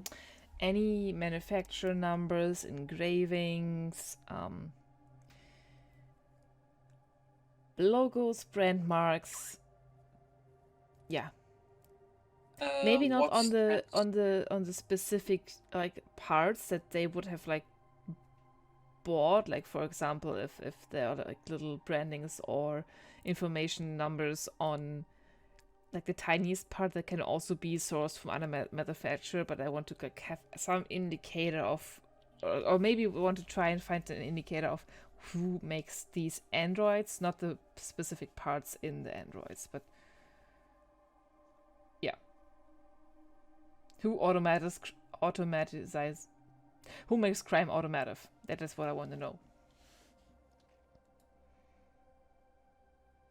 Well, as you look into this, you find that you are able to locate the network console, and you're pretty sure that if you were to have the proper equipment and reactivate this thing, that you should be able to trace the origin of the network.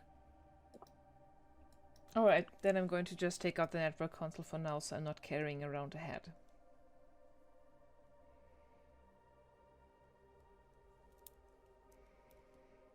And I am going to store it in my bag.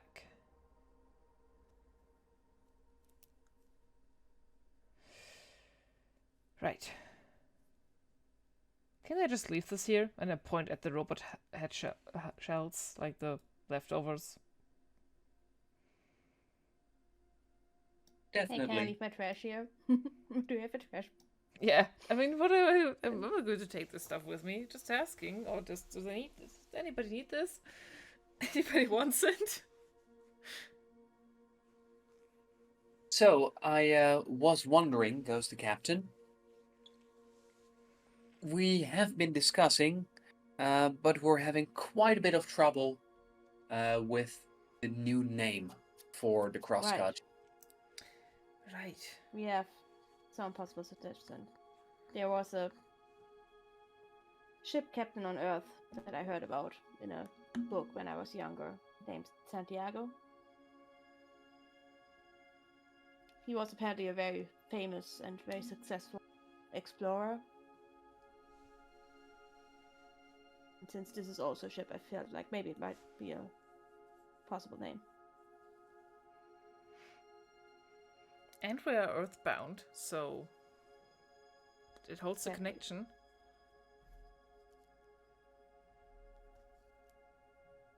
All right, but I think you said you had multiple ideas. You had another one. Well, I had just like funny ones. I think one of them was Lucky. Yes. It's just that I never named something this big before. I named important things, but not like important to me.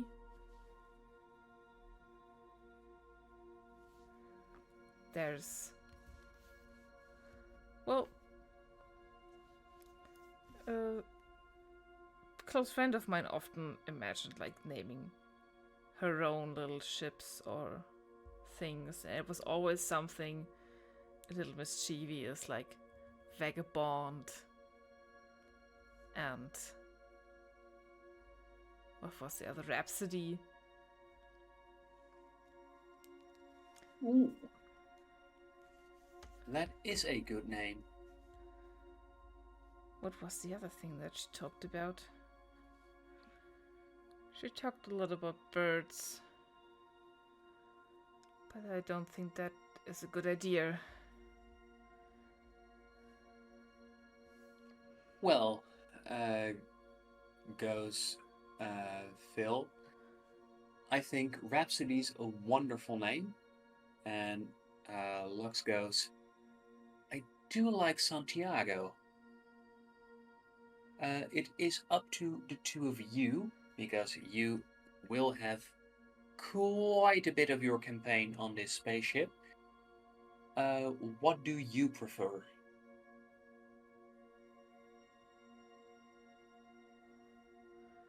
And feel free to talk about that one out of character, Oh, okay. because it's an important choice. I just, out of personal funny backstory reasons, find Santiago a funny choice. All my I found like I looked up like the spaceships, and none of them are like quite as interesting as Santiago, because I had like stuff like the Tourist, Rafaela, the Watch, CS Bayonet, SSE Rhapsody, or just names that sounded cool, like Sidonia, Vagabond. Mm-hmm. Yeah. Um, I can say, I don't think it's a spoiler, I can say out of context, in the backstory, Santiago, not a great dude. But Karma doesn't know that, but not a great dude. oh, the CS Huntress. I also had written down the CS Huntress. Mm.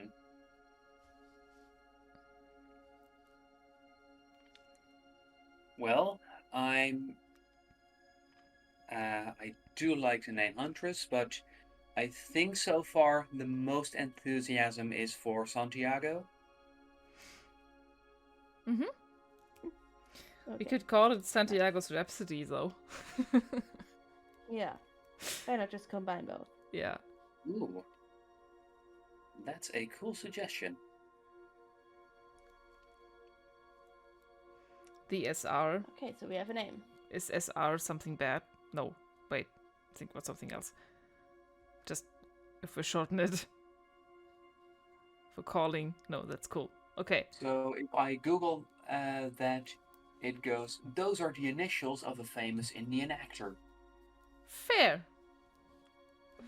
Or it could be server-side rendering. Also very good, honestly. Alright. Santiago's Rhapsody. Mm-hmm.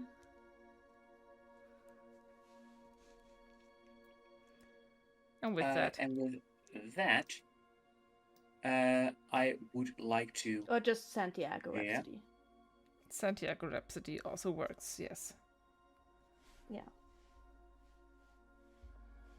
With that, I would like to end your session, and also, you have unlocked something interesting.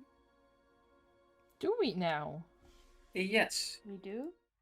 yes, because I will be sending you shortly, once I've done the final edits that I could do now. Send you a certain file. Oh, is it lore? It's Okay. lore. I think it's going to be lore, you guys. Do you think it's going to be lore? I hope it's lore. I hope it's all the confusing stuff about the Empire and about the things that we do not know. We'll see. I'm playing very stupid about many of these things, and it's kind of fun to me. But Not stupid, just unknowing. I would yeah, I'm say. very unknowing and a little naive here and there. Okay. Well, not me, but Juno It's is.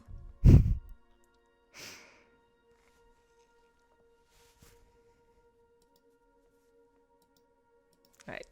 I'm also going to update the layover for this because then it's going to say communication for Karma and engineering for Juno. Yeah. Yeah, I think we can end the stream, right? Yes, yes. So, yes. Thank you Thanks everyone for watching. watching, for joining us, and we'll be back next week. We will back next Sunday. Always Sunday evening. We are having a meeting. Well, evening in Europe. Yeah. Well, evening in Europe. That's probably like a fancy time code.